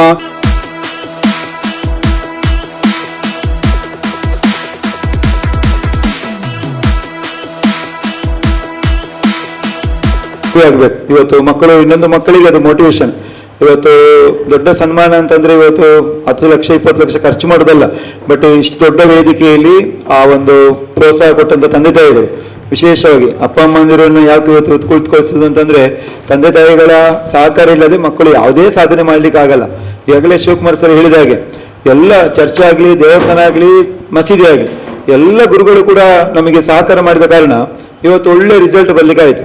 ಪೋಷಕರು ನಾವು ಹೇಳಿದ ಹಾಗೆ ಪ್ರತಿ ಸಭೆಗೆ ಬಂದ ಕಾರಣ ನಮಗೆ ಒಳ್ಳೆ ರಿಸಲ್ಟ್ ಬಂತು, ಒಳ್ಳೆ ರೀತಿ ಸಹಕಾರ. ಸಂಡೇ ಸಮೇತ ಬಿಡಲಿಲ್ಲ, ಭಾನುವಾರ ಸಮೇತ ಮಕ್ಕಳನ್ನ ಮಧ್ಯಾಹ್ನ ಸಂಜೆ ತನಕ ಎಲ್ಲ ಕೂಡಿಕರಿಸಿ ಸಂಜೆ ಬೆಳಗ್ಗೆ ಎಲ್ಲ ತರಗತಿ ಮಾಡಿ ಆ ಮಕ್ಕಳಿಗೆ, ಯಾಕೆಂದ್ರೆ ಇದೊಂದು ಪ್ರಥಮ ಘಟ್ಟ SLC ಅಂತ ಹೇಳೋದು. ಇಲ್ಲಿ ಪಾಸ್ ಆಗಿಬಿಟ್ರೆ ಮತ್ತೆ ಎಲ್ಲ ಸುಲಭ ಆಗ್ತದೆ ಮಕ್ಕಳಿಗೆ, ಗೊತ್ತಾಯ್ತಾ? ಆಯ್ತು, ಮಾರ್ಕ್ ತೆಗೆದವರೇ ದೊಡ್ಡ ಸಾಧನೆ ಮಾಡ್ತಾರ? ಅಲ್ಲ, ಫೇಲ್ ಆದವ್ರು ಮಾಡಿಲ್ವಾ? ಅದು ನೀವು ತೆಂಡೂಲ್ಕರ್, ನಾನು ಕ್ಲಾಸಲ್ಲಿ ಹೇಳಿದೆ, ದೊಡ್ಡ ದೊಡ್ಡ ಇವತ್ತು ನಿಮ್ಮ ಸರ್ಫರಾಜ್ ಅವರು ಅದ್ರ ಬಗ್ಗೆ ಎಲ್ಲ ಹೇಳ್ತಾರೆ, ನಾನು ಹೇಳಲಿಕ್ಕೆ ಬರಲ್ಲ. ದೊಡ್ಡ ದೊಡ್ಡ ಸಾಧಕರು ಎಲ್ಲ 5ನೇ ಕ್ಲಾಸ್ ಫೇಲು, 6ನೇ ಕ್ಲಾಸ್ ಫೇಲು. ಆವಾಗ ಆ ಸಂದರ್ಭ, ಆ ಸಮಯ ಆಗಿತ್ತು. ಬಟ್ ಈಗ ಏನಾಗಿದೆ, ಇದೀಗ ಹಾಗೆ ಮಾಡ್ಲಿಕ್ಕೆ ಆಗಲ್ಲ. ನಾವು ಏನ್ ಮಾಡ್ಬೇಕು, ಪ್ರತಿ SLC ಮಕ್ಕಳನ್ನ ಒಳ್ಳೆ ರೀತಿಯಲ್ಲಿ ನಾವು ಓದಿಸಿ ಅವರನ್ನ ಪಾಸ್ ಮಾಡಿಸುವಂತ ಕೆಲಸವನ್ನು ನಿಷ್ಠೆಯಿಂದ ಪ್ರಾಮಾಣಿಕವಾಗಿ ನಾವು ನೀವುಗಳು ಸೇರಿಕೊಂಡು ಮಾಡಬೇಕಾಗಿದೆ. ಇಂತಹ ಒಂದು ಕಾರ್ಯಕ್ರಮದಲ್ಲಿ ಉಪಸ್ಥಿತರಿದ್ದು ನಮಗೆ ಸಹಕಾರ ಮಾಡಿದಂತೆ ಎಲ್ಲ ಅತಿಥಿಯವರಿಗೆ ಪೂರ್ವಕ ಧನ್ಯವಾದಗಳನ್ನ ಸಲ್ಲಿಸ್ತೇನೆ. ವಿಶೇಷವಾಗಿ ಪೋಷಕರಿಗೆ ಕೂಡ, ಇವತ್ತು ಫಾತಿಮಾ ಬಗ್ಗೆ ಹೇಳಿದೆವು, ಒಳ್ಳೆಯ ಮಾತುಗಾರರು, ಒಳ್ಳೆ ಮಾತಾಡ್ತಾರೆ. ಇವತ್ತು ಸಾರಾ ಅಬೂಬಕರ್ನ ಬಗ್ಗೆ ಅವಳೊಂದು 10 ನಿಮಿಷ ಮಾತಾಡಿದ್ರು ಯೂನಿವರ್ಸಿಟಿಯಲ್ಲಿ. ಅದು ಎಷ್ಟು ವೈರಲ್ ಆಗಿದೆ ಅಂತಂದ್ರೆ ಎಲ್ಲರೂ ನೋಡಿದವರೆಲ್ಲ ವಿಡಿಯೋ ನೋಡಿದವರು ಏನು ಪೇಪರ್ ಇಟ್ಕೊಂಡು ಓದ್ಲಿಲ್ಲ, ಅವಳು ಚಂದ ಪ್ರೆಸೆಂಟೇಷನ್ ಮಾಡಿದ್ರು. ಆ ಎಲ್ಲಿಯ ಶಾಲೆಯ ಮಗು ಅದೇನು ಮಾತಾಡ್ತಾಳೆ ಅಂತ. ನನಗೆ ಆ ಯೂನಿವರ್ಸಿಟಿಯಲ್ಲಿ HSನವರು, ನಮ್ಮ ಜಿಲ್ಲಾ ಸಾಹಿತ್ಯ ಪರಿಷತ್ನ ಅಧ್ಯಕ್ಷರು ಅವರೆಲ್ಲ ಅವರ ಬಗ್ಗೆ ವಿಚಾರಣೆ ಮಾಡಿ ಮುಂದಕ್ಕೆ ಸಾಹಿತ್ಯ ಸಮ್ಮೇಳನ ರಾಜ್ಯ ಮಟ್ಟದ್ದು ಜಿಲ್ಲಾ ಮಟ್ಟದ ನಡೆಯುವಾಗ ಅವರನ್ನು ನಮಗೆ ಕೊಡಿ ಸರ್, ಬೇಕಾಗ್ತದೆ ಅಂತ ಹೇಳಿದರು. ನೋಡಿ, ಒಂದು ಶಾಲೆ ಒಂದು ರಾಜ್ಯ ಮಟ್ಟ ರಾಷ್ಟ್ರ ಮಟ್ಟ ತನಕ ಹೆಸರು ಬರ್ತದೆ ಅಂತಂದ್ರೆ ಆ ಮಕ್ಕಳು ಕೂಡ ಒಂದು ಒಳ್ಳೆಯ ಗುಣಮಟ್ಟದ ಮಕ್ಕಳು ಇರಬೇಕಲ್ಲ. ಅವನು ರೂಪಿಸೋದು, ಅವ ಬರುವಾಗಲೇ ದೊಡ್ಡ ಜ್ಞಾನ ಒಟ್ಟಿಗೆ ಬಂದದಲ್ಲ ಶಾಲೆಗೆ. ಅವಳು ಪ್ರತಿ ಭಾಷಣದಲ್ಲಿ ಸಣ್ಣ ಸಣ್ಣ ಕಾರ್ಯಕ್ರಮ ಆಗುವಾಗ ಬಂದು ಭಾಷಣ ಮಾಡ್ತಾ ಇದ್ರು. ನೋಡಿ, ಅಲ್ಲಿ ಕೂತ್ಕೊಂಡಿದ್ದಲ್ಲ, ಅವಳಿಗೆ ಕೇಳಿ ನೋಡಿ, ಎಲ್ಲ ಶಿಕ್ಷಕರ ದಿನಾಚರಣೆ, ವನ ಮಹೋತ್ಸವ ಕಾರ್ಯಕ್ರಮ ಎಲ್ಲ ಸ್ಟೇಜ್ ಹತ್ತಿಯಿಂದ ಈ ಭಾಷಣ ಕಲೆಯನ್ನು ಯಾವ ರೀತಿ ರೂಪಿಸಬೇಕು ಅದರ ಬಗ್ಗೆ ನಾವು ಹೇಳಿಕೊಡ್ತೇವೆ ಅವರಿಗೆ. ಮತ್ತೆ ಆನ್ ದಿ ಸ್ಪಾಟ್ ಮಾತನಾಡಲಿಕ್ಕೆಲ್ಲ ಇರ್ತದೆ. ವಿದ್ಯಾಸರಕಾರ ಉದ್ಘಾಟನೆ ಆಗುವಾಗ ಪ್ರತಿ ಮಂತ್ರಿಗಳು ಮಾತಾಡ್ಲಿಕ್ಕೆ ಇರ್ತದೆ. ಆ ಮಂತ್ರಿಗಳ ಇಲ್ಲಿ ನಡವಳಿಕೆ ಆಗುವಾಗ ಅಲ್ಲಿ ಮಾತಾಡ್ತಾರೆ. ಹೀಗೆ ಮಾತಾಡ್ತಾ ಆ ಮಕ್ಕಳು ಮುಂದಕ್ಕೆ ತಾಲೂಕು, ಜಿಲ್ಲೆ, ರಾಜ್ಯ, ರಾಷ್ಟ್ರ, ಹೀಗೆ ಆ ಮಕ್ಕಳ ಒಂದು ಪ್ರತಿಭೆ ಮೇಲೆ ಬರ್ತದೆ. ಹಾಗಾಗಿ ಈ ಶಾಲೆ ಅಂತ ಹೇಳುವುದು ಬಹಳ ಅಡಿಪಾಯ ಅದು. ಹಾಗಾಗಿ ನಿಮ್ಮ ಮಕ್ಕಳು ಕೂಡ 8ನೇ ಕ್ಲಾಸ್ನ ತುಂಬಾ ಮಂದಿ ಪೋಷಕರು ಇದ್ದೀರಿ, ನಿಮ್ಮ ಮಕ್ಕಳನ್ನು ಕೂಡ ಸ್ಕೌಟ್ ಗೈಡ್ಸ್ ಆಗಲಿ. ಇವತ್ತು ರಾಷ್ಟ್ರಪತಿ ಈಗ ನಿಂತೋಗಿದೆ, ಇಲ್ಲ ಅಂತಂದ್ರೆ ತುಂಬಾ ಮಕ್ಕಳಾಗ್ತಿತ್ತು. 16 ಮಕ್ಕಳು ರಾಷ್ಟ್ರಪತಿ ಪುರಸ್ಕಾರ ಪಡೆದ ಸಣ್ಣ ವಿಚಾರ ಅಲ್ಲ. ಅದಕ್ಕೆ ಸ್ಕೌಟ್ ಗೈಡ್ಗೆ, ಸ್ಪೋರ್ಟ್ಸಿಗೆ, ಡ್ಯಾನ್ಸಿಗೆ ಎಲ್ಲ ಇಲ್ಲಿ ಚಟುವಟಿಕೆ, ಯಕ್ಷಗಾನ ತರಗತಿ ಸ್ಟಾರ್ಟ್ ಆಗ್ತದೆ, ಅದಕ್ಕೂ ಭಾಗವಹಿಸಲಿ. ಎಲ್ಲದರಲ್ಲಿ ಯಾವುದ್ರಲ್ಲಿ ಇಂಟ್ರೆಸ್ಟ್ ಉಂಟು ಅದೆಲ್ಲ ಮಕ್ಕಳು ಕೂಡ ಭಾಗವಹಿಸಬೇಕು ಅಂತೇಳಿ ಸಂದರ್ಭದಲ್ಲಿ ವಿನಂತಿ ಮಾಡಿಕೊಳ್ತಾ, ನಮ್ಮ ಮುಂದಿನ ಬಹಳ ಪ್ರಾಮುಖ್ಯವಾದದ್ದು ಒಂದು ಅರ್ಧ ಗಂಟೆ ನೀವೆಲ್ಲರೂ ಫೋನ್ ಸ್ವಿಚ್ ಆಫ್ ಮಾಡಬೇಕು. ಫೋನನ್ನು ಆದಷ್ಟು ಯಾರು ಮಾತಾಡೋದಿಲ್ಲ, ಫೋನನ್ನು ಸ್ವಿಚ್ ಆಫ್ ಮಾಡಿ. ನಮ್ಮ ಇವತ್ತಿನ ಸರ್ಫರಾಜ್ ಹಾಸಿಮ್ ಅವರು ಬಹಳ ಪ್ರೀತಿ ಇತ್ತು, ಅವರ ವ್ಯಕ್ತಿ ಪರಿಚಯ ತುಂಬಾ ಇದೆ. ನಮ್ಮ ಇಂಥವರೆಲ್ಲ ಸಿಗುವುದಿಲ್ಲ ಅಂತ, ಇಂಥವ್ರಿಗೆ ನೀವು ಕೋಟಿ ಹಣ ಕೊಟ್ಟರು ನಮಗೆ ಸಿಗಲ್ಲ. ಅವರು ಶಾಲೆಯ ಬಗ್ಗೆ ಅಭಿಮಾನ ಇಟ್ಟುಕೊಂಡು ಬಂದಿದ್ದಾರೆ. ನಾಲ್ದು 10ನೇ ಕ್ಲಾಸ್ನ ಮಕ್ಕಳಿಗೆ ಕೂಡ 1 ದಿನದ ತರಬೇತಿ ಕೊಡ್ಲಿಕ್ಕೆ ಈಗಾಗಲೇ ಮಂಗಳೂರು ವಿಶ್ವವಿದ್ಯಾಲಯದಲ್ಲಿ ಅವರನ್ನು ಬುಕ್ ಮಾಡಿಬಿಟ್ಟಿದ್ದಾರೆ. ಬೆಳಗ್ಗೆ ಫುಲ್ ಅರ್ಧ ದಿನ ಅವರು, ಮತ್ತೆ ಅರ್ಧ ದಿನ ಮತ್ತೊಬ್ಬರು ಪಾಠದ ಬಗ್ಗೆ. ಹಾಗೆ ಈಗಾಗಲೇ ಅದು ಕೂಡ ನಮ್ಮ ಮುಂಗಡವಾಗಿ ಮಾತಾಡಿಸ್ಕೊಂಡು, ಯಾಕಂದ್ರೆ ಅವರ ಹತ್ರ ನಾವು ಸಮಯ ತಗೊಳ್ಬೇಕು. ನಮ್ಮ ಸರ್ಫರಾಜ್ ಅವರ ಹತ್ರ ಕಾಲೇಜಿನ ಪ್ರಾನ್ಸ್ಪಾಲರ್ ಆಗಿ ಬೇರೆ ಕೆಲಸವನ್ನು ಮಾಡ್ತಾ ಇದ್ದಾರೆ. ಅವರು ಎಲ್ಲ ಒತ್ತಡಗಳು, ಪರೀಕ್ಷೆಗಳು, ಒತ್ತಡಗಳ ಮಧ್ಯೆ ನಾವು ಸಮಯವನ್ನು ಮೊದಲೇ ನಿಗದಿ ಮಾಡಿ ನಾವು ಅವರನ್ನು ಕರೆದು ಅವರಲ್ಲಿರುವಂತ ಏನು ದೊಡ್ಡ ದೊಡ್ಡ ವಿಚಾರಗಳಿದೆ ಅದೆಲ್ಲವನ್ನು ಕೂಡ ನಮ್ಮ ಜೀವನದಲ್ಲಿ ಕೂಡ ಅಳವಡಿಸಿಕೊಳ್ಳಲಿಕ್ಕೆ ಒಂದು ಸೂಕ್ತ ಸಮಯ. ಸರ್, ದಯವಿಟ್ಟು ನಮ್ಮ ಪೋಷಕರಿಗೆ ಒಂದು ಉತ್ತಮ ಮಾಹಿತಿಯನ್ನು ನೀಡಬೇಕು ಅಂತ ಸಂದರ್ಭದಲ್ಲಿ ವಿನಂತಿ ಮಾಡಿಕೊಳ್ತಾ, ನೀವೆಲ್ಲರ ಚಪ್ಪಾಳೆಯೊಂದಿಗೆ ಅವರನ್ನ ಬರಮಾಡಿಕೊಳ್ತಾ ಇದ್ದೇನೆ. ರಾಮಕೃಷ್ಣ ಪ್ರೌಢಶಾಲೆಯ ಸಂಚಾಲಕರೇ, ಶಾಲೆಯ ಮುಖ್ಯೋಪಾಧ್ಯಾಯನಿಯರೇ, ವೇದಿಕೆಯಲ್ಲಿರುವ ಗಣ್ಯರೇ, ರಕ್ಷಕ ಶಿಕ್ಷಕ ಸಂಘದ ಅಧ್ಯಕ್ಷರೇ, ಅಧ್ಯಾಪಕ ವೃಂದದವರೇ, ನೆರೆದಿರುವ ಎಲ್ಲ ಪೋಷಕರೇ, ಎಲ್ರಿಗೂ ನಮಸ್ಕಾರ ಹಾಗೂ ನನ್ನ ಪ್ರೀತಿಪೂರ್ವಕ ಅಸ್ಲಾಂ ಅಲೈಕುಂ. ಈ ಶಾಲೆಗೆ ನನ್ನ ಇದು 2ನೆಯ ಭೇಟಿ. ಒಂದು ಎರಡು ವರ್ಷ ಆಗಿರ್ಬೋದು. 2 ವರ್ಷ ಹಿಂದೆ ಒಮ್ಮೆ ವಿದ್ಯಾರ್ಥಿಗಳನ್ನು ಪರೀಕ್ಷೆಗೆ ಹೇಗೆ ತಯಾರಿ ಮಾಡಬೇಕು ಅಂತ ಒಂದು ಕಾರ್ಯಕ್ರಮಕ್ಕೆ ನನಗೊಂದು ಅವಕಾಶ ಸಿಕ್ಕಿತ್ತು. ಇವತ್ತಿನ ಈ ಒಂದು ಸಭೆಗೆ ಯೂಶ್ವಲಿ ಪೇರೆಂಟ್ ಟೀಚರ್ಸ್ ಮೀಟಿಂಗ್ ಅಂತ ಹೇಳಿದರೆ ಇಷ್ಟೊಂದು ಸಂಖ್ಯೆಯಲ್ಲಿ ಬರುವುದಿಲ್ಲ, ಬಹಳ ಕಡಿಮೆ. ಆದರೂ ಇಷ್ಟೊಂದು ಸಂಖ್ಯೆಯಲ್ಲಿ ನೀವು ಬರಬೇಕಿದ್ರೆ ನಿಮಗೆ ಒಂದು ನಿಮ್ಮ ಮಕ್ಕಳ ಬಗ್ಗೆ ಒಂದು ಕಾಳಜಿ, ಒಂದು ವಿದ್ಯಾಸಂಸ್ಥೆ ಹೇಗೆ ನಡ್ಕೊಳ್ಬೇಕು ಅಂತ ಅವರಿಗೂ ಕೂಡ ನಿಮ್ಮ ಒಂದು ಮಾರ್ಗದರ್ಶನ ತುಂಬ ಅಗತ್ಯವಿರ್ತದೆ. ಇಷ್ಟೊಂದು ಸಮಯವನ್ನು ನೀವು ಬದಿಗಿಟ್ಟು, ನಿಮ್ಮ ಎಲ್ಲ ಕಾರ್ಯಕ್ರಮಗಳನ್ನು ಬದಿಗಿಟ್ಟು ಇಲ್ಲಿ ಬಂದಿದ್ದೀರಿ, ಇದು ಖಂಡಿತ ಶ್ಲಾಘನೀಯ.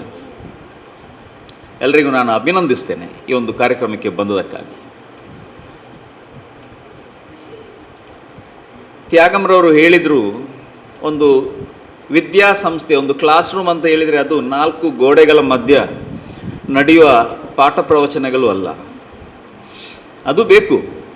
ಬಟ್ ಅದಕ್ಕಿಂತಲೂ ಮಿಗಿಲಾಗಿ ಜೀವನದಲ್ಲಿ ಒಂದು ಯಶಸ್ಸು ಕಾಣಬೇಕಿದ್ರೆ ಈ ಮಾರ್ಕ್ಸ್ ಇಟ್ಕೊಂಡು ಸಾಧಿಸಲಿಕ್ಕೆ ಆಗುವುದಿಲ್ಲ. ಅದಕ್ಕೆ ಧೈರ್ಯ ಬೇಕು, ಒಂದು ಆತ್ಮವಿಶ್ವಾಸ ಬೇಕು, ಇದೊಂದು ಜೀವನ ಶೈಲಿ ಆಗಿರಬೇಕು. ಇದನ್ನು ಟೀಚರ್ಸ್ ಮಾತ್ರ ಕಲಿಸಲಿಕ್ಕೆ ಸಾಧ್ಯ ಇಲ್ಲ, ಪೇರೆಂಟ್ಸ್ ಕೂಡ ಈಕ್ವಲಿ ಒಂದು ಜವಾಬ್ದಾರರಾಗಿರ್ತಾರೆ. ಏಕೆಂದರೆ ಈ ಮಗುವಿಗೆ ಮೊದಲನೇ ಶಾಲೆ ಯಾವುದು? ಈ ಮಗುವಿಗೆ, ನಿಮ್ಮ ಮಕ್ಕಳಿಗೆ ಮೊದಲನೇ ಶಾಲೆ ಇದಲ್ಲ. ಮೊದಲನೇ ಶಾಲೆ ಯಾವುದು? ನಿಮ್ಮ ಮನೆ. ಮೊದಲನೇ ಅಧ್ಯಾಪಕರು ಯಾರು? ನೀವು, ತಾಯಿ ಮತ್ತು ತಂದೆ. ಸೊ ಒಂದು ವಿದ್ಯಾರ್ಥಿಯನ್ನು ಶಾಲೆಗೆ ನಾವು ದಾಖಲು ಮಾಡಿದ್ದೇವೆ ಅಂತ ಹೇಳಿ ಎಲ್ಲ ಅವರ ಬೆಳವಣಿಗೆಗೆ ಟೀಚರ್ಸ್ ಮಾತ್ರ ರೆಸ್ಪಾನ್ಸಿಬಲ್ ಅಂತ ಹೇಳಿದರೆ ಇವತ್ತಿನ ಸನ್ನಿವೇಶದಲ್ಲಿ ಅದು ಸರಿ ಹೋಗುವುದಿಲ್ಲ. ಪೇರೆಂಟ್ಸಿಗೆ ಬೇರೆ ಬೇರೆ ಕೆಲಸಗಳಿರ್ತವೆ. ಕೆಲವೊಮ್ಮೆ ಇಬ್ಬರು ತಂದೆ ತಾಯಿ ಇಬ್ಬರು ಕೆಲಸಕ್ಕೆ ಕೂಡ ಹೋಗ್ತಾರೆ. ಕೆಲವರು ಮನೆಗೆ ಬಂದ ನಂತರ ತುಂಬ ಮನೆ ಕೆಲಸಗಳಿರ್ತದೆ. ಇನ್ನು ಕೆಲವರು ಟಿ ವಿ ಸೀರಿಯಲ್ಗೆ ತುಂಬ ಸಮಯ ಕೊಡ್ತಾರೆ. ಇನ್ನು ಅದೆಲ್ಲವೂ ಬಿಟ್ಟು ಈಗ ನಮ್ಮ ಹತ್ರ ನಮ್ಮ ಒಟ್ಟಿಗೆ ಒಂದು ಮಿತ್ರ ಇದ್ದಾನೆ. ಯಾರದು? ನಮ್ಮ ಮೊಬೈಲ್. ಯಾರನ್ನು ಬೇಕಾದರೂ ಬಿಟ್ಟಿಡ್ಬೋದು, ಈ ಮೊಬೈಲನ್ನು ಬಿಟ್ಟು ಇಡ್ಲಿಕ್ಕೆ ಇವತ್ತಿನ ಸನ್ನಿವೇಶದಲ್ಲಿ ಬಹಳ ಕಷ್ಟ. ಇವತ್ತು ಒಂದು ಪನಿಷ್ಮೆಂಟ್ ಕೊಡಬೇಕಿದ್ರೆ ಜೈಲಿಗೆ ಹಾಕಿದರೆ ಆಗೋದಿಲ್ಲ, ಅವನು ಮೊಬೈಲ್ ಕೊಡಲಿಲ್ಲದು ಸಾಕು. ಅದರಷ್ಟು ದೊಡ್ಡ ಪನಿಷ್ಮೆಂಟ್ ಯಾವುದೂ ಇಲ್ಲ. ಅದು ವಿದ್ಯಾರ್ಥಿಗಳಿಗಾಗಲಿ ಯಾರಿಗೂ ಮೊಬೈಲ್ ಇಲ್ಲದ್ರೆ ಬದುಕಲಿಕ್ಕೆ ಅದು ಸಾಧ್ಯವಿಲ್ಲದ ಅದೊಂದು ಆಕ್ಸಿಜನ್ ಸಪೋರ್ಟ್ ಇದ್ದ ಹಾಗೆ. ಅದು ನಮ್ಮ ಹತ್ರ ಯಾವತ್ತೂ ಬೇಕು. ಅದರಲ್ಲಿ ಕೂಡ ಒಳ್ಳೆಯ ಕೆಲಸಗಳಿದೆ. ಈಗ ತುಂಬ ನಾಲೆಜ್ ನಮಗೆ ಸಿಗ್ತದೆ, ಆದರೆ ನಾವು ಅದನ್ನು ಉಪಯೋಗ ಪಡ್ತೇವೋ ಅಥವಾ ಇನ್ಸ್ಟಾಗ್ರಾಮ್ ಅಥವಾ ಫೇಸ್ಬುಕ್ ಅಂತ ಕಾರ್ಯಕ್ರಮವನ್ನು ನೋಡಿಕೊಂಡು ಸಮಯ ಕಳಿತೇವೆ ಅಂತ ನಮಗೆ ಗೊತ್ತಾಗೋದಿಲ್ಲ. ಈಗ ನೀವೊಂದು ಮಾಲ್ಗಳಿಗೆ ಹೋಗ್ತೀರಿ. ಈಗ ಫೋರಮ್ ಮಾಲ್ ಉಂಟು, ಸಿಟಿ ಸೆಂಟರ್ ಉಂಟು, ಇಂಥದ್ದೆಲ್ಲ ತುಂಬ ಮಾಲ್ಗಳಿವೆ. ಆ ಮಾಲ್ ಹೇಗೆ ಡಿಸೈನ್ ಮಾಡಿರ್ತಾರೆ ಅಂತ ಹೇಳಿದರೆ, ನಿಮಗೆ ಅಲ್ಲಿ ಈ ಕಿಟಕಿಗಳು ಕಂಡಿದ್ದೀರಾ ನೀವು ಮಾಲ್ಗಳಲ್ಲಿ? ಇಲ್ಲ. ನಿಮಗೆ ಹೊರಗೆ ಏನಾಗ್ತದೆ, ಅಲ್ಲಿ ಮಳೆ ಬರ್ತದ, ಬಿಸಿಲು ಬರ್ತದೆ, ಏನಂತ ಗೊತ್ತಾಗೋದಿಲ್ಲ. ಇಲ್ಲಿ ನೋಡಿ ನಿಮಗೆ ಕ್ಲಿಯರ್ ಕಾಣ್ತದೆ, ನಿಮಗೆ ಸಮಯ ಹೋಗೋದು ಗೊತ್ತಾಗ್ತದೆ. ಅಲ್ಲಿ ನಿಮಗೆ ಸಮಯ ಹೋಗೋದು ಗೊತ್ತಾಗೋದಿಲ್ಲ. ನಿಮಗೆ ಪರ್ಚೇಸ್ ಮಾಡಲಿಕ್ಕೆ ಇಲ್ಲದಿದ್ದರೂ ನೀವು ಸುತ್ತಾಡಿಕೊಂಡು 2-3 ಗಂಟೆ ಹೇಗೆ ಹೋಗ್ತದೆ ಅಂತ ಗೊತ್ತಾಗೋದಿಲ್ಲ. ಅದೇ ಥರ ನಮ್ಮ ಮೊಬೈಲ್ ಕೂಡ. ಈ ಮೊಬೈಲ್ ನಾವು ಒಮ್ಮೆ ಹಿಡ್ಕೊಂಡ್ರೆ ಒಂದು ರಿಸರ್ಚ್ ಹೇಳ್ತದೆ, ಎವರೇಜ್ ಒಮ್ಮೆ ಒಂದು ನೋಡಿದರೆ ಅದೊಂದು 40 ನಿಮಿಷ ಹೋಯ್ತು ಮಿನಿಮಮ್. ಒಂದು ಮೆಸೇಜ್ ಬಂದರೆ ಆ ಮೆಸೇಜನ್ನು ನಾವು ಮಾತ್ರ ಓದೋದಲ್ಲ, ನಾವು ಇನ್ನೊಬ್ಬರಿಗೆ ಫಾರ್ವರ್ಡ್ ಮಾಡ್ತೇವೆ. ಅವನು ನೋಡ್ತಾನೆ, ಅವ ಇನ್ನೊಬ್ಬನಿಗೆ ಫಾರ್ವರ್ಡ್ ಮಾಡ್ತಾನೆ. ಹೀಗಾದರೂ ತೊಂದರೆ ಇಲ್ಲ. ಕೆಲವೊಮ್ಮೆ ಈ ರೂಮರ್ಸನ್ನು ನಾವು ಸ್ಪ್ರೆಡ್ ಮಾಡೋದು ಮೊಬೈಲ್ನ ಮೂಲಕ, ಇಂಥದಕ್ಕೆಲ್ಲ ನಾವು ಆದಷ್ಟು ಸಮಯವನ್ನು ಕೊಡದೆ ನಮ್ಮ ಅಭಿವೃದ್ಧಿಗಾಗಿ ಅಥವಾ ನಮ್ಮ ಮಕ್ಕಳ ಅಭಿವೃದ್ಧಿಗಾಗಿ ನಾವು ಸ್ವಲ್ಪ ಟೈಮ್ ಆದರೂ ಮನೆಯಲ್ಲಿ ನಾವು ಅವರೊಟ್ಟಿಗೆ ಮಾತಾಡಿಕೊಂಡು, ಕೆಲವೊಮ್ಮೆ ಊಟ ಮಾಡುವಾಗ ಒಟ್ಟಿಗೆ ಕೂತ್ಕೊಂಡು ಊಟ ಮಾಡುವ ಒಂದು ಪರಿಸ್ಥಿತಿ ಇವತ್ತು ನಿರ್ಮಾಣ ಮಾಡಬೇಕಾಗಿದೆ. ಈಗ ಕೆಲವು ಮನೆಗಳಲ್ಲಿ ಮೊದಲು ತಂದೆ ಬಂದು ಒಬ್ಬರೇ ತಿಂದು ಹೋಗುದು, ಯಾರ ಹತ್ರ ಮಾತಾಡಲಿಕ್ಕಿಲ್ಲ, ಭಯಂಕರ ಒಂದು ಸ್ಟ್ರಿಕ್ಟ್ ಥರ. ಈಗ ಹೋಗಿದೆ ಅದು. ಮೊದಲೆಲ್ಲ ಇನ್ನೂ ಸಹ ಕೆಲವು ಮನೆಗಳಲ್ಲಿ ಹಾಗೆ ನಡೀತಾ ಉಂಟು. ಫಸ್ಟ್ ಅವ್ರು ತಿನ್ಬೇಕು, ಅದರ ನಂತರ ಮಕ್ಕಳು, ಮತ್ತೆ ಲಾಸ್ಟಿಗೆ ತಾಯಿ ಒಬ್ಬಳೆ. ಪಾಪ ಅಷ್ಟು ಕಷ್ಟದಲ್ಲಿ ಅದನ್ನೆಲ್ಲ ಮಾಡಿ ಅವರು ಒಟ್ಟಿಗೆ ಕೂತ್ಕೊಂಡು ತಿನ್ನುವಾಗ ಇಲ್ಲ. ಇದನ್ನೆಲ್ಲ ಬಿಟ್ಟು ಒಟ್ಟಿಗೆ ಒಂದು ಊಟ ಮಾಡಿ, ಒಟ್ಟಿಗೆ ಒಂದು ಚಹಾ ಕುಡಿದು, ಒಟ್ಟಿಗೆ ಮನೆಯಲ್ಲಿ ಒಂದು ಫ್ಯಾಮಿಲಿ, ಒಂದು ಕುಟುಂಬ ಹೇಗಿರಬೇಕಂತ ಹೇಳಿದರೆ ಅದು ಎಲ್ಲರೂ ಅದಕ್ಕೆ ಈಕ್ವಲ್ ರೆಸ್ಪಾನ್ಸಿಬಲ್ ಆಗಿರಬೇಕು.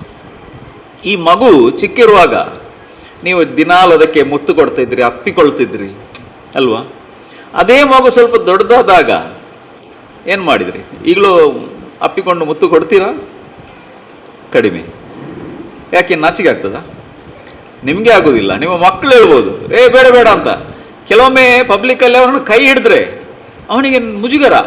ಅವನ ಫ್ರೆಂಡ್ಸ್ ಏನು ಹೇಳ್ತಾರಂತ, ಇಲ್ವಾ? ಪ್ರೈಮರಿ ಕ್ಲಾಸಲ್ಲಿ ಇರುವಾಗ ಮಗು ನಿಮ್ಮ ಹತ್ರ ಬಂದು ಹೇಳ್ತದೆ, ಇವತ್ತು ಶಾಲೆಯಲ್ಲಿ ಕಾರ್ಯಕ್ರಮ ಉಂಟು, ನಂದು ಕೂಡ ಒಂದು ಸ್ವಲ್ಪ ಭಾಷಣ ಇದೆ ಅಥವಾ ಏನೋ ಒಂದು ಕಾರ್ಯಕ್ರಮ ಇದೆ, ನೀವು ಬರಬೇಕು ಅಂತ. ಟೀಚರ್ಸ್ ಇದು ಮೀಟಿಂಗ್ಗೆ ಅವರು ಒತ್ತಾಯ ಮಾಡಿ ನಿಮ್ಮನ್ನು ಕರ್ಕೊಂಡು ಬರ್ತಾರೆ. ಆದರೂ ಸ್ವಲ್ಪ ಹೈಸ್ಕೂಲ್ ಹೋಗುವಾಗ ಸ್ವಲ್ಪ ಕಡಿಮೆ ಆಗ್ತದೆ. ಅದು ಕಾಲೇಜಲ್ಲಿ ಅವರು ಬರೋದು ಬೇಡ ಅಂತಲೇ ಹೇಳೋದು. ನಾವು ಎಷ್ಟು ಫೋನ್ ಮಾಡಿ ಕರೆದ್ರೂ ಕೂಡ ಮಕ್ಕಳು ಹೇಳಿ ಇಲ್ಲ ಅದು ಸುಮ್ಮನೆ, ಅದು ಹೋಗಬೇಕಾಗಿಲ್ಲ ಅಂತ ಒಂದು ಪರಿಸ್ಥಿತಿ. ಇದು ಯಾಕೆ ಆಗ್ತದೆ ಅಂತ ಹೇಳಿದ್ರೆ, ಪೇರೆಂಟ್ಸ್ ಮತ್ತೆ ಈ ಮಕ್ಕಳ ಒಂದು ಗ್ಯಾಪ್ ಜಾಸ್ತಿ ಆಗ್ತಾ ಹೋಗ್ತದೆ.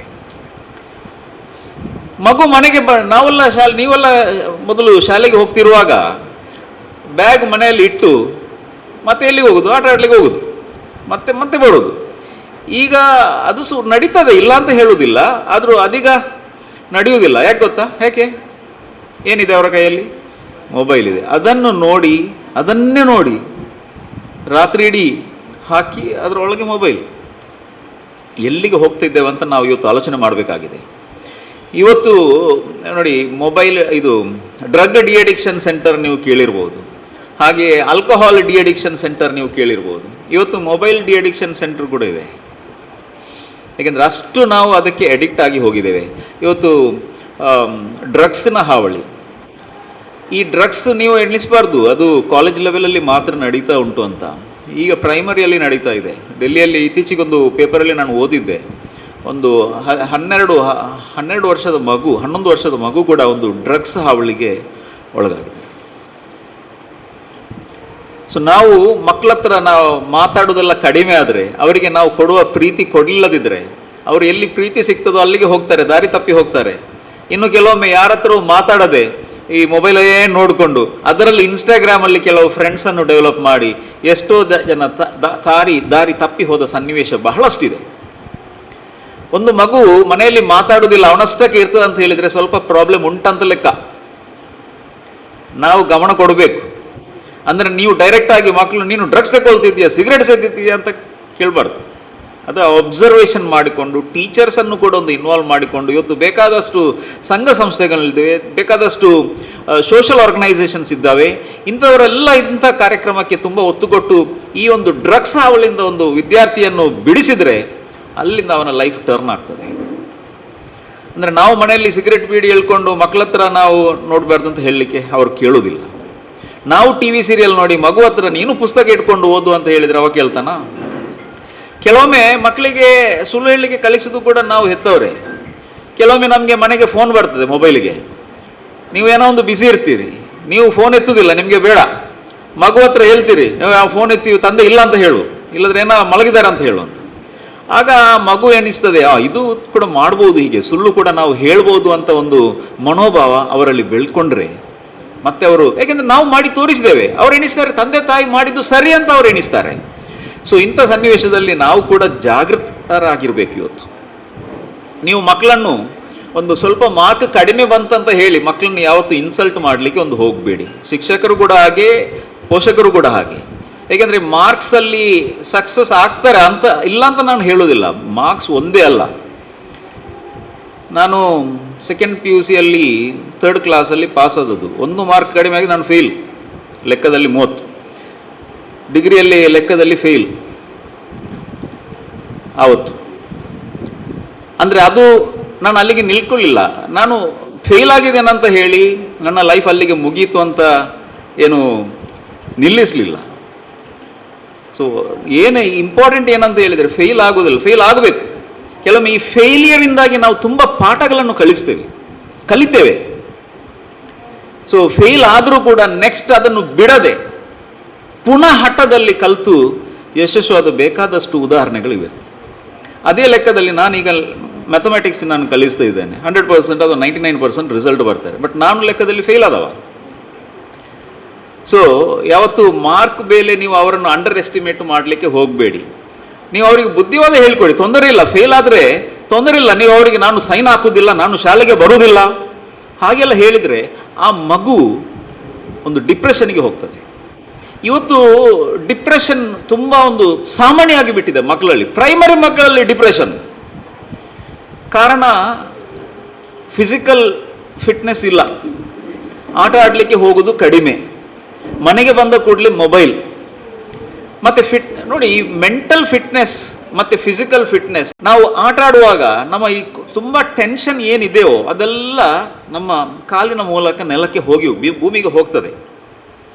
ನಾವು ಕೂಡ ಈಗ ನಾವು ಪೇರೆಂಟ್ಸ್ ಇದ್ದೀರಿ, ನೀವು ಹೇಳ್ಬೋದು ನಾನು ತುಂಬ ಕೆಲಸದಲ್ಲಿ ಹಾರ್ಡ್ ವರ್ಕ್ ಮಾಡ್ತೇನೆ, ಅದಲ್ಲ. ಹೆಂಗಸರು ಹೇಳ್ಬೋದು ನಾನು ಮನೆಯಲ್ಲಿ ತುಂಬ ಮನೆ ಕೆಲಸ ಮಾಡ್ತೇನೆ, ಒರೆಸ್ತೇನೆ, ಬಟ್ಟೆ ಒಗಿತೇವೆ, ಈಗೆಲ್ಲ. ನೀವು ಕೂಡ ಒಂದು ಅರ್ಧ ಅಥವಾ ಮುಕ್ಕಾಲು ಗಂಟೆ ಒಂದು ಎಕ್ಸಸೈಸ್ ಮಾಡುವ ಒಂದು ಪ್ರಯತ್ನ ಪಡಬೇಕು. ಆಗ ನಿಮಗೆ ಒಂದು ಮನಸಮಾಧಾನ ಉಂಟಲ್ವಾ, ಅದಕ್ಕೆ ಕಂಪ್ಯಾರಿಸನ್ನೇ ಇಲ್ಲ. ಹೆಚ್ಚಿನವರು ಒಂದು ಡಿಸಿಪ್ಲಿನ್ಡ್ ಲೈಫ್ ಅಂತ ನಾವು ಮಕ್ಕಳನ್ನು ಮನೆಯಲ್ಲಿಯೇ ತಯಾರಿ ಮಾಡಬೇಕು. ಒಂದು ಬೆಳಿಗ್ಗೆ ಬೇಗ ಏಳುವಂಥದ್ದು. ಎಷ್ಟು ಗಂಟೆಗೆ ಏಳಬೇಕು ಬೆಳಿಗ್ಗೆ? ಎಷ್ಟು ಗಂಟೆಗೆ? ಯಾವುದು ಸರಿಯಾದ ಒಂದು ಏಳುವ ಸಮಯ? 4 ಅಥವಾ 4:15 ಇದು ಬೆಳಗ್ಗೆ ಏಳುವ ಸಮಯ. ಎದ್ದ ನಂತರ ಬೇಕಾದಷ್ಟು ಕೆಲಸ ಇದ್ದಾವೆ.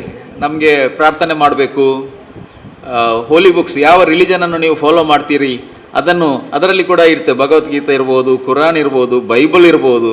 ಇದು ಒಂದು ಮಕ್ಕಳ ಹತ್ರ ಒಂದು ಸ್ಪಿರಿಚುವಲ್ ಕನೆಕ್ಷನ್ ಆ ಚಿಕ್ಕ ಮಕ್ಕಳಿಂದಲೇ ಬೆಳಿಬೇಕು. ಆಗ ಅವರು ದಾರಿ ತಪ್ಪಿ ಹೋಗುವುದಿಲ್ಲ. ಯಾರು ಒಂದು ರಿಲಿಜಿಯಸ್ ಆಗಿ ಒಂದು ಸ್ಪಿರಿಚುವಾಲಿಟಿಯಲ್ಲಿ ಇರ್ತಾರೋ ಅವರು ಯಾವತ್ತೂ ದಾರಿ ತಪ್ಪಿ ಹೋಗಲಿಕ್ಕೆ ಸಾಧ್ಯವೇ ಇಲ್ಲ. ಅದರ ನಂತರ ಸ್ವಲ್ಪ ನೀರು ಕುಡಿಯೋ ವ್ಯವಸ್ಥೆ. ಹೆಚ್ಚಿನವರು ನೀರು ಕುಡಿಯುವುದಿಲ್ಲ. ಅದು ಮಕ್ಕಳು ಮಾತ್ರ ಅಲ್ಲ, ಇವನ್ ದೊಡ್ಡವರು ಕೂಡ ನೀರು ಕುಡಿಯೋದು ಅಂತ ಹೇಳಿದರೆ ತುಂಬ ನಾಚಿಕೆ. ಕೆಲವೊಮ್ಮೆ ಮಕ್ಕಳು ಈಗ ವಾಟರ್ ಬಾಟಲ್ ಇಟ್ಕೊಂಡು ಹೋಗ್ಲಿಕ್ಕೆ ನಾಚಿಕೆ ಪಡ್ತಾರೆ. ನಾವು ಎಷ್ಟು ನೀರು ಕುಡಿಬೇಕು ಒಂದು ದಿವಸದಲ್ಲಿ? ನಿಮ್ಮ ವೆಯ್ಟ್ 40 kg ಆದರೆ ನೀವು 2 ಲೀಟರ್ ನೀರು ಕುಡಿಬೇಕು.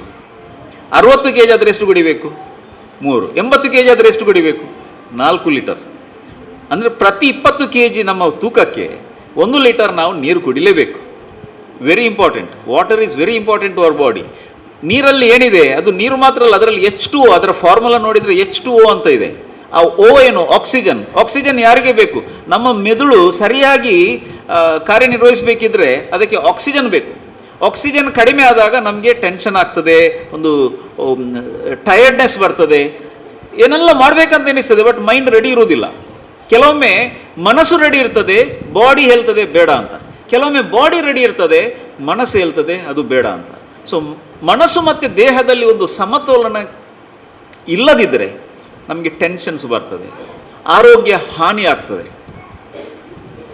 ನಾವು ಮಾಡುವ ಆಲೋಚನೆಗಳು, ನಾವು ಮಾತಾಡುವ ಪದಗಳು ನಮ್ಮ ಮನಸ್ಸಿಗೆ ತುಂಬ ಪರಿಣಾಮಕಾರಿಯಾಗಿ.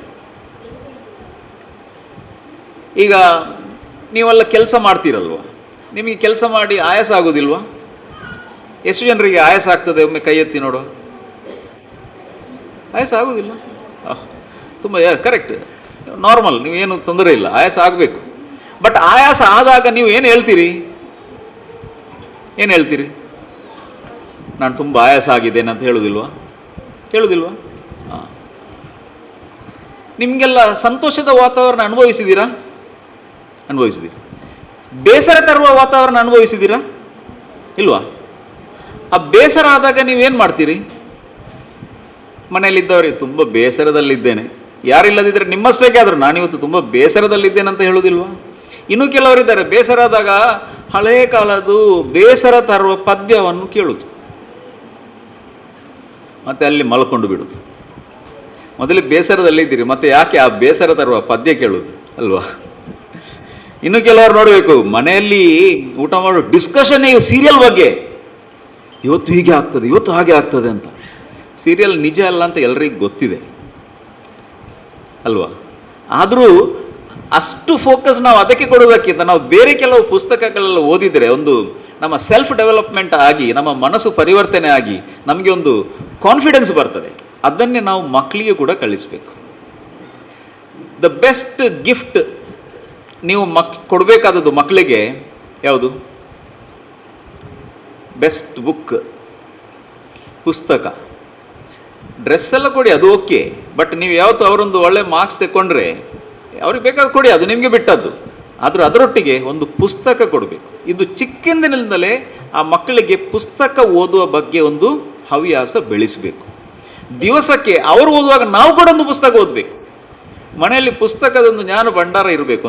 ಪ್ರತಿ ಮನೆಯಲ್ಲಿ ಕೂಡ ಈಗ ಪುಸ್ತಕ ಏನು ಕಾಸ್ಟ್ಲಿ ಇಲ್ಲ, ತುಂಬ ಕಡಿಮೆಗೆ ಸಿಗ್ತದೆ. ಸೊ ಆ ಪುಸ್ತಕ ದಿವಸಕ್ಕೆ ಒಂದು 10-20 ಪೇಜ್ ಆದರೂ, ಓಕೆ, ನೀವು ಕುರಾನ್ ಓದ್ತೀರಿ, ಭಗವದ್ಗೀತಾ ಓದ್ತೀರಿ, ಇದೆಲ್ಲ ಓದ್ತೀರಿ, ಬಟ್ ಈ ಒಂದು ಪುಸ್ತಕ ಓದಿದರೆ ನಿಮಗೂ ಕೂಡ ಜ್ಞಾನೋದಯ ಆಗ್ತದೆ, ಮಕ್ಕಳು ಕೂಡ ಬೆಳವಣಿಗೆ ಆಗ್ತದೆ. ಒಟ್ಟಿಗೆ ಓದಿ. ದಿವಸಕ್ಕೆ ನೀವು ನಿಮ್ಮೊಂದು ಟೈಮ್ ಟೇಬಲ್ ಮಾಡಿ, ಒಂದು 1/4 ಗಂಟೆ ಆದರೂ ನಾನೊಂದು ಪುಸ್ತಕ ಓದ್ತೇನಂತ. ಪೇಪರ್ ಓದಿ, ಅದು ಬೇರೆ. ಪೇಪರಲ್ಲಿ ಇರೋದು ಎಷ್ಟು ಸತ್ಯ ನಿಮ್ಗೆ ಗೊತ್ತು. ಕೆಲವೊಮ್ಮೆ ನಮ್ಗೆ ಗೊತ್ತೇ, ಒಂದು ಪೇಪರಲ್ಲಿ ಒಂದು ವರ್ಷನ್ ಬರ್ತದೆ, ಇನ್ನೊಂದರಲ್ಲಿ ಇನ್ನೊಂದು ವರ್ಷನ್ ಬರ್ತದೆ. ಯಾವುದು ಸತ್ಯ ಯಾವುದು ಸುಳ್ಳು ಅಂತ ಒಂದು ನಂಬಲು ಇವತ್ತು ಬಹಳ ಕಷ್ಟ ಆಗಿದೆ. ಅದು ಇರಲಿ, ಅದು ಏನೂ ಆಗ್ತಿಲ್ಲ, ನಮಗೆ ಅದರ ಬಗ್ಗೆ ಕಂಟ್ರೋಲ್ ಇಲ್ಲ, ನಾವು ಅದರ ಬಗ್ಗೆ ಮಾತಾಡೋದು ಬೇಡ. ನಾವು ಪುಸ್ತಕ ಓದುವ, ನಮ್ಮ ಲೆವೆಲನ್ನು, ಇಂಟಲೆಕ್ಚುಯಲ್ ಲೆವೆಲ್ ಅಂತ ಏನಿದೆಯೋ ಅದನ್ನು ನಾವು ವರ್ಧಿಸಬೇಕು. ಈ ನಮ್ಮ ಮನಸ್ಸು ಮತ್ತು ಮೆದುಳು ಇದು ಪ್ರತಿಯೊಬ್ಬರಿಗೂ ಇದೆ ಅಲ್ವಾ? ಎಲ್ಲಿದೆ ನಿಮ್ಮ ಮನಸ್ಸು? ಎಲ್ಲಿದೆ? ಒಮ್ಮೆ ತೋರಿಸ್ಬೋದಾ? Where is your mind? ಮನಸ್ಸು ಎಲ್ಲಿ ಉಂಟು? ನೋಡಿದ್ದೀರಾ? ಮನಸ್ಸು ಎಲ್ಲಿ ಉಂಟಂತ ನೋಡಿದ್ದೀರಾ ಯಾರಾದರೂ? ಇಲ್ವಾ? ಯಾರು ನೋಡಿಲ್ಲ. ಮೆದುಳು ಎಲ್ಲಿದೆ? Wear is your brain? Brain ನೋಡಿದ್ದೀರಾ? ಇಲ್ಲ. ನಿಮ್ಮ ಬ್ರೈನ್ ಎಲ್ಲಿದೆ? ಒಮ್ಮೆ ತೋರಿಸ್ಬೋದಾ? ಇಲ್ಲಿ ಅಲ್ಲ, ಇಲ್ಲಿದೆ, ಬ್ರೈನ್ ಇದೆ. ಬಟ್ ಮೈಂಡ್, ಮನಸ್ಸು ಎಲ್ಲಿದೆ? ಇಲ್ವಾ? ಇದೆ, ಎಲ್ಲಿ ಅಂತ ಗೊತ್ತಿಲ್ಲ. ಬ್ರೈನ್ ಎಲ್ಲಿ ಅಂತ ಗೊತ್ತಿದೆ. ನೀವು ನಿಮ್ಮ ಬ್ರೈನ್ ನೋಡಿರ್ಲಿಕ್ಕಿಲ್ಲ, ಸಾಧ್ಯ ಇಲ್ಲ ಅಲ್ವಾ? ನಿಮ್ಮ ಬ್ರೈನ್ ಹೇಗೆ ನೋಡೋದು? ಉಳಿದವರ ಬ್ರೈನ್ ನೋಡಿದಿರಲ್ಲ, ಅಟ್ಲೀಸ್ಟ್ ಮ್ಯೂಸಿಯಮಲ್ಲಿ ನೋಡಿರ್ಬೋದು, ಒಂದು ಪೇಪರಲ್ಲಿ ಅಥವಾ ಒಂದು ವಿಡಿಯೋದಲ್ಲಿ ನೋಡಿರ್ಬೋದು. ಅದೇ ಥರ ಇದೆ. ಆಡಿನ ಬ್ರೈನ್ ಹೇಗೆ ಉಂಟು ಹಾಗೆ ಇರೋದು, ಅಷ್ಟೇ ದೊಡ್ಡದಿರೋದು. ಬಟ್ ಮೈಂಡ್ ಅಂತ ಹೇಳೋದು, ಮನಸ್ಸು, ಅದು ಎಲ್ಲಿ ಉಂಟಂತ ಯಾರಿಗೂ ಗೊತ್ತಿಲ್ಲ. ನೋಡಿದವರು ಯಾರೂ ಇಲ್ಲ. ನಾನು ಆದಷ್ಟು ಈ ಮೈಂಡ್ ಬಗ್ಗೆ ರಿಸರ್ಚ್ ಮಾಡಿದವ, ನನಗೆ ಕಾಣಲಿಲ್ಲ. ಆ ಮೈಂಡನ್ನಲ್ಲಿ ಬಿಡುವ. ಈಗ ನೀವೆಲ್ಲ ವಿಜ್ಞಾನ ಕಲ್ತಿದ್ದೀರಿ 10th ಸ್ಟ್ಯಾಂಡರ್ಡಲ್ಲಿ ಅಥವಾ ಪ್ರೈಮರಿಯಲ್ಲಿ ಎಲ್ಲ. ಒಂದು ಇಲೆಕ್ಟ್ರಾನ್ ಅಂತ ನೀವು ಕೇಳಿದ್ದೀರಾ? ಇಲೆಕ್ಟ್ರಾನ್, ಕನ್ನಡದಲ್ಲಿ ಇಲೆಕ್ಟ್ರಾನಿಗೆ ಏನು ಹೇಳ್ತಾರೆ? ಎಲೆಕ್ಟ್ರಾನ್ ಅಂತ ಹೇಳೋದು. ಇಲೆಕ್ಟ್ರಾನನ್ನು ಯಾರಾದರೂ ನೋಡಿದಾರಾ? ಈ ಲೋಕದಲ್ಲಿ ಯಾರೂ ನೋಡಿದವರಿಲ್ಲ. ಅದನ್ನು ಕಂಡುಹಿಡಿದವರು ಕೂಡ ಅದೆಲ್ಲ ಥಿಯರಿಟಿಕಲ್ ಆಗಿ ಕಂಡುಹಿಡಿದವರು, ಅವರು ಕೂಡ ನೋಡಿಲ್ಲ. ನಾನು ಒಬ್ಬ ವಿಜ್ಞಾನ ವಿದ್ಯಾರ್ಥಿ, ನಾನು ಕೂಡ ನೋಡಿಲ್ಲ. ಹಾಗಂತ ಹೇಳಿದರೆ ಎಲೆಕ್ಟ್ರಾನಿಕ್ಸ್ ಇಲ್ವಾ? ನಾನು ಇವತ್ತು ನಿಮಗೆ ಈ ಎಲೆಕ್ಟ್ರಾನಿಕ್ ಡಿವೈಸ್ನ ಮೂಲಕ ಮಾತಾಡ್ತಾ ಇದ್ದೇನೆ, ನಿಮಗೆ ಕೇಳ್ತಾ ಇದೆ, ಕರೆಕ್ಟ್? ಸೊ ಹಾಗಾದರೆ ಎಲೆಕ್ಟ್ರಾನನ್ನು ನೋಡದೆ ಕೂಡ ಎಲೆಕ್ಟ್ರಾನಿಕ್ಸ್ನ ಬೆನಿಫಿಟ್ಸನ್ನು ನಾವು ಅನುಭವಿಸ್ತಾ ಇದ್ದೇವೆ. ಅದೇ ಥರ ಎಲೆಕ್ಟ್ರಿಸಿಟಿ, ಈ ಎಲೆಕ್ಟ್ರಿಕ್ ಕರೆಂಟನ್ನು ಯಾರಾದರೂ ನೋಡಿದಾರಾ? ಯಾರೂ ನೋಡಿಲ್ಲ. ಅದ್ರ ಫ್ಯಾನ್ ತಿರುಗ್ತದೆ, ಗಾಳಿ ಬರ್ತದೆ. ಹಾಗಂತ ಹೇಳಿದರೆ ನಾವು ಇದರ ಇಫೆಕ್ಟ್, ಈ ಕರೆಂಟಿನ ಇಫೆಕ್ಟನ್ನು ನಾವು ಅನುಭವಿಸ್ತಾ ಇದ್ದೇವೆ. ಅದೇ ಥರ ನಾವು ಕೆಲವೊಮ್ಮೆ ಸಂತೋಷವಾಗಿರ್ತೇವೆ, ಕೆಲವೊಮ್ಮೆ ಬೇಸರದಲ್ಲಿರ್ತೇವೆ, ಕೆಲವೊಮ್ಮೆ ತುಂಬ ಮೋಟಿವೇಟೆಡ್ ಆಗಿರ್ತೇವೆ, ಇನ್ನು ಕೆಲವೊಮ್ಮೆ ಡಿಮೋಟಿವೇಟ್ ಆಗಿರ್ತೇವೆ, ಕೆಲವೊಮ್ಮೆ ತುಂಬ ಎಂಥೂಸಿಯಾಸ್ಟಿಕ್ ಆಗಿರ್ತೀವಿ, ಧೈರ್ಯದಲ್ಲಿರ್ತೇವೆ, ಇನ್ನು ಕೆಲವೊಮ್ಮೆ ಧೈರ್ಯ ಸಿಗುವುದಿಲ್ಲ ನಮಗೆ, ಕೆಲವೊಮ್ಮೆ ನಾವು ತುಂಬ ಟಯರ್ಡ್ ಆಗಿರ್ತೇವೆ, ಕೆಲವೊಮ್ಮೆ ತುಂಬ ಎನರ್ಜೆಟಿಕ್ ಆಗಿರ್ತೇವೆ. ಇದೆಲ್ಲ ನಮ್ಮ ಮನಸ್ಸಿನ ಬೇರೆ ಬೇರೆ ಏನು ಸ್ಟೇಟ್ಸ್ ಅಂತ ಹೇಳೋದು. ಇದು ಯಾಕೆ ಆಗ್ತದೆ ಅಂತ ಹೇಳಿದರೆ, ನಮ್ಮ ಮನಸ್ಸು ನಮ್ಮನ್ನು ನಿಯಂತ್ರಿಸ್ತಾ ಇದೆ. ನಮ್ಮ ಮನಸ್ಸಿನ ಯಜಮಾನ ಯಾರು? ದೇವರು ನಮಗೆ ಒಂದು ಮನಸ್ಸು ಕೊಟ್ಟಿದ್ದಾರೆ, ಅದೀಗ ನಿಮಗೆ ಕೊಟ್ಟದ್ದು, ನೀವು ಅದರ ಯಜಮಾನ ಅಲ್ವಾ? ಆ ಮನಸ್ಸನ್ನು ನಿಯಂತ್ರಿಸುವ ಶಕ್ತಿ ನಿಮಗಿರಬೇಕು. ಅದು ಹೇಗೆ ನಿಯಂತ್ರಿಸಬೇಕು? ನಮ್ಮ ಮಾತಿನ ಮೂಲಕ ಮತ್ತು ಆಲೋಚನೆ ಮೂಲಕ. ಇದು ನಾವು ಸರಿಯಾಗಿ ಆಲೋಚನೆ ಮಾಡಿದರೆ ನಮ್ಮ ಮನಸ್ಸು ನಮ್ಮ ಕಂಟ್ರೋಲಲ್ಲಿ ಇರ್ತದೆ. ನೀವು ಇನ್ನೊಂದು ನೆನಪಿಡಬೇಕಾದದ್ದು, ನೀವು ಏನು ಸ್ಟೇಟ್ಮೆಂಟ್ ಏನಾದರೂ ನೀವು ಮಾತಾಡಿದರೆ ನಿಮ್ಮ ಮನಸ್ಸು ಹೇಳ್ತದೆ ಹೌದು ಅಂತ. ನಿಮ್ಮ ಮನಸ್ಸಿಗೆ ಹೌದು ಅಂತ ಹೇಳಲಿಕ್ಕೆ ಮಾತ್ರ ಬರುವುದು. ಈಗ ನೀವು ಬೇಸರದಲ್ಲಿದ್ದಾಗ, ನಾನಿವತ್ತು ಬೇಸರದಲ್ಲಿದ್ದೇನಂತ ನೀವು ಹೇಳಿದರೆ ಅಥವಾ ಹಾಗೆ ಆಲೋಚನೆ ಮಾಡಿದರೆ ನಿಮ್ಮ ಮನಸ್ಸು ಹೇಳ್ತದೆ ಹೌದು ಅಂತ, ನಿಮ್ಮನ್ನು ಇನ್ನೂ ಜಾಸ್ತಿ ಬೇಸರಕ್ಕೆ ಕೊಂಡೋಗ್ತದೆ. ಕೆಲವೊಮ್ಮೆ ನೀವು ಕೆಲಸ ಮಾಡಿ ಟಯರ್ಡ್ ಆಗುವಾಗ ನೀವು ಹೇಳ್ತೀರಿ ಮನಸ್ಸಿಗೆ, ನಿಮ್ಮಷ್ಟಿಗೆ ಹೇಳ್ತೀರಿ ಅಥವಾ ನಿಮ್ಮ ಫ್ರೆಂಡ್ಸಿಗೆ ಹೇಳ್ತೀರಿ, ತುಂಬ ಕೆಲಸ ಮಾಡಿ ಇವತ್ತು ಟಯರ್ಡ್ ಆಯಿತು. ಆಗ ನಿಮ್ಮ ಮನಸ್ಸು ಹೇಳ್ತದೆ ಹೌದು, ನಿಮ್ಮನ್ನು ಇನ್ನೂ ಜಾಸ್ತಿ ಟಯರ್ಡ್ಗೆ ಕೊಂಡೋಗ್ತದೆ. ನಮ್ಮ ಮನಸ್ಸಲ್ಲಿ ಎರಡು ಇದೆ. ಒಂದು ಕಾನ್ಷಿಯಸ್ ಮೈಂಡ್, ಸಕ್ರಿಯ ಮನಸ್ಸು ಅಂತ ಹೇಳ್ತೇವೆ. ಇನ್ನೊಂದು ಸಬ್ಕಾನ್ಷಿಯಸ್ ಮೈಂಡ್.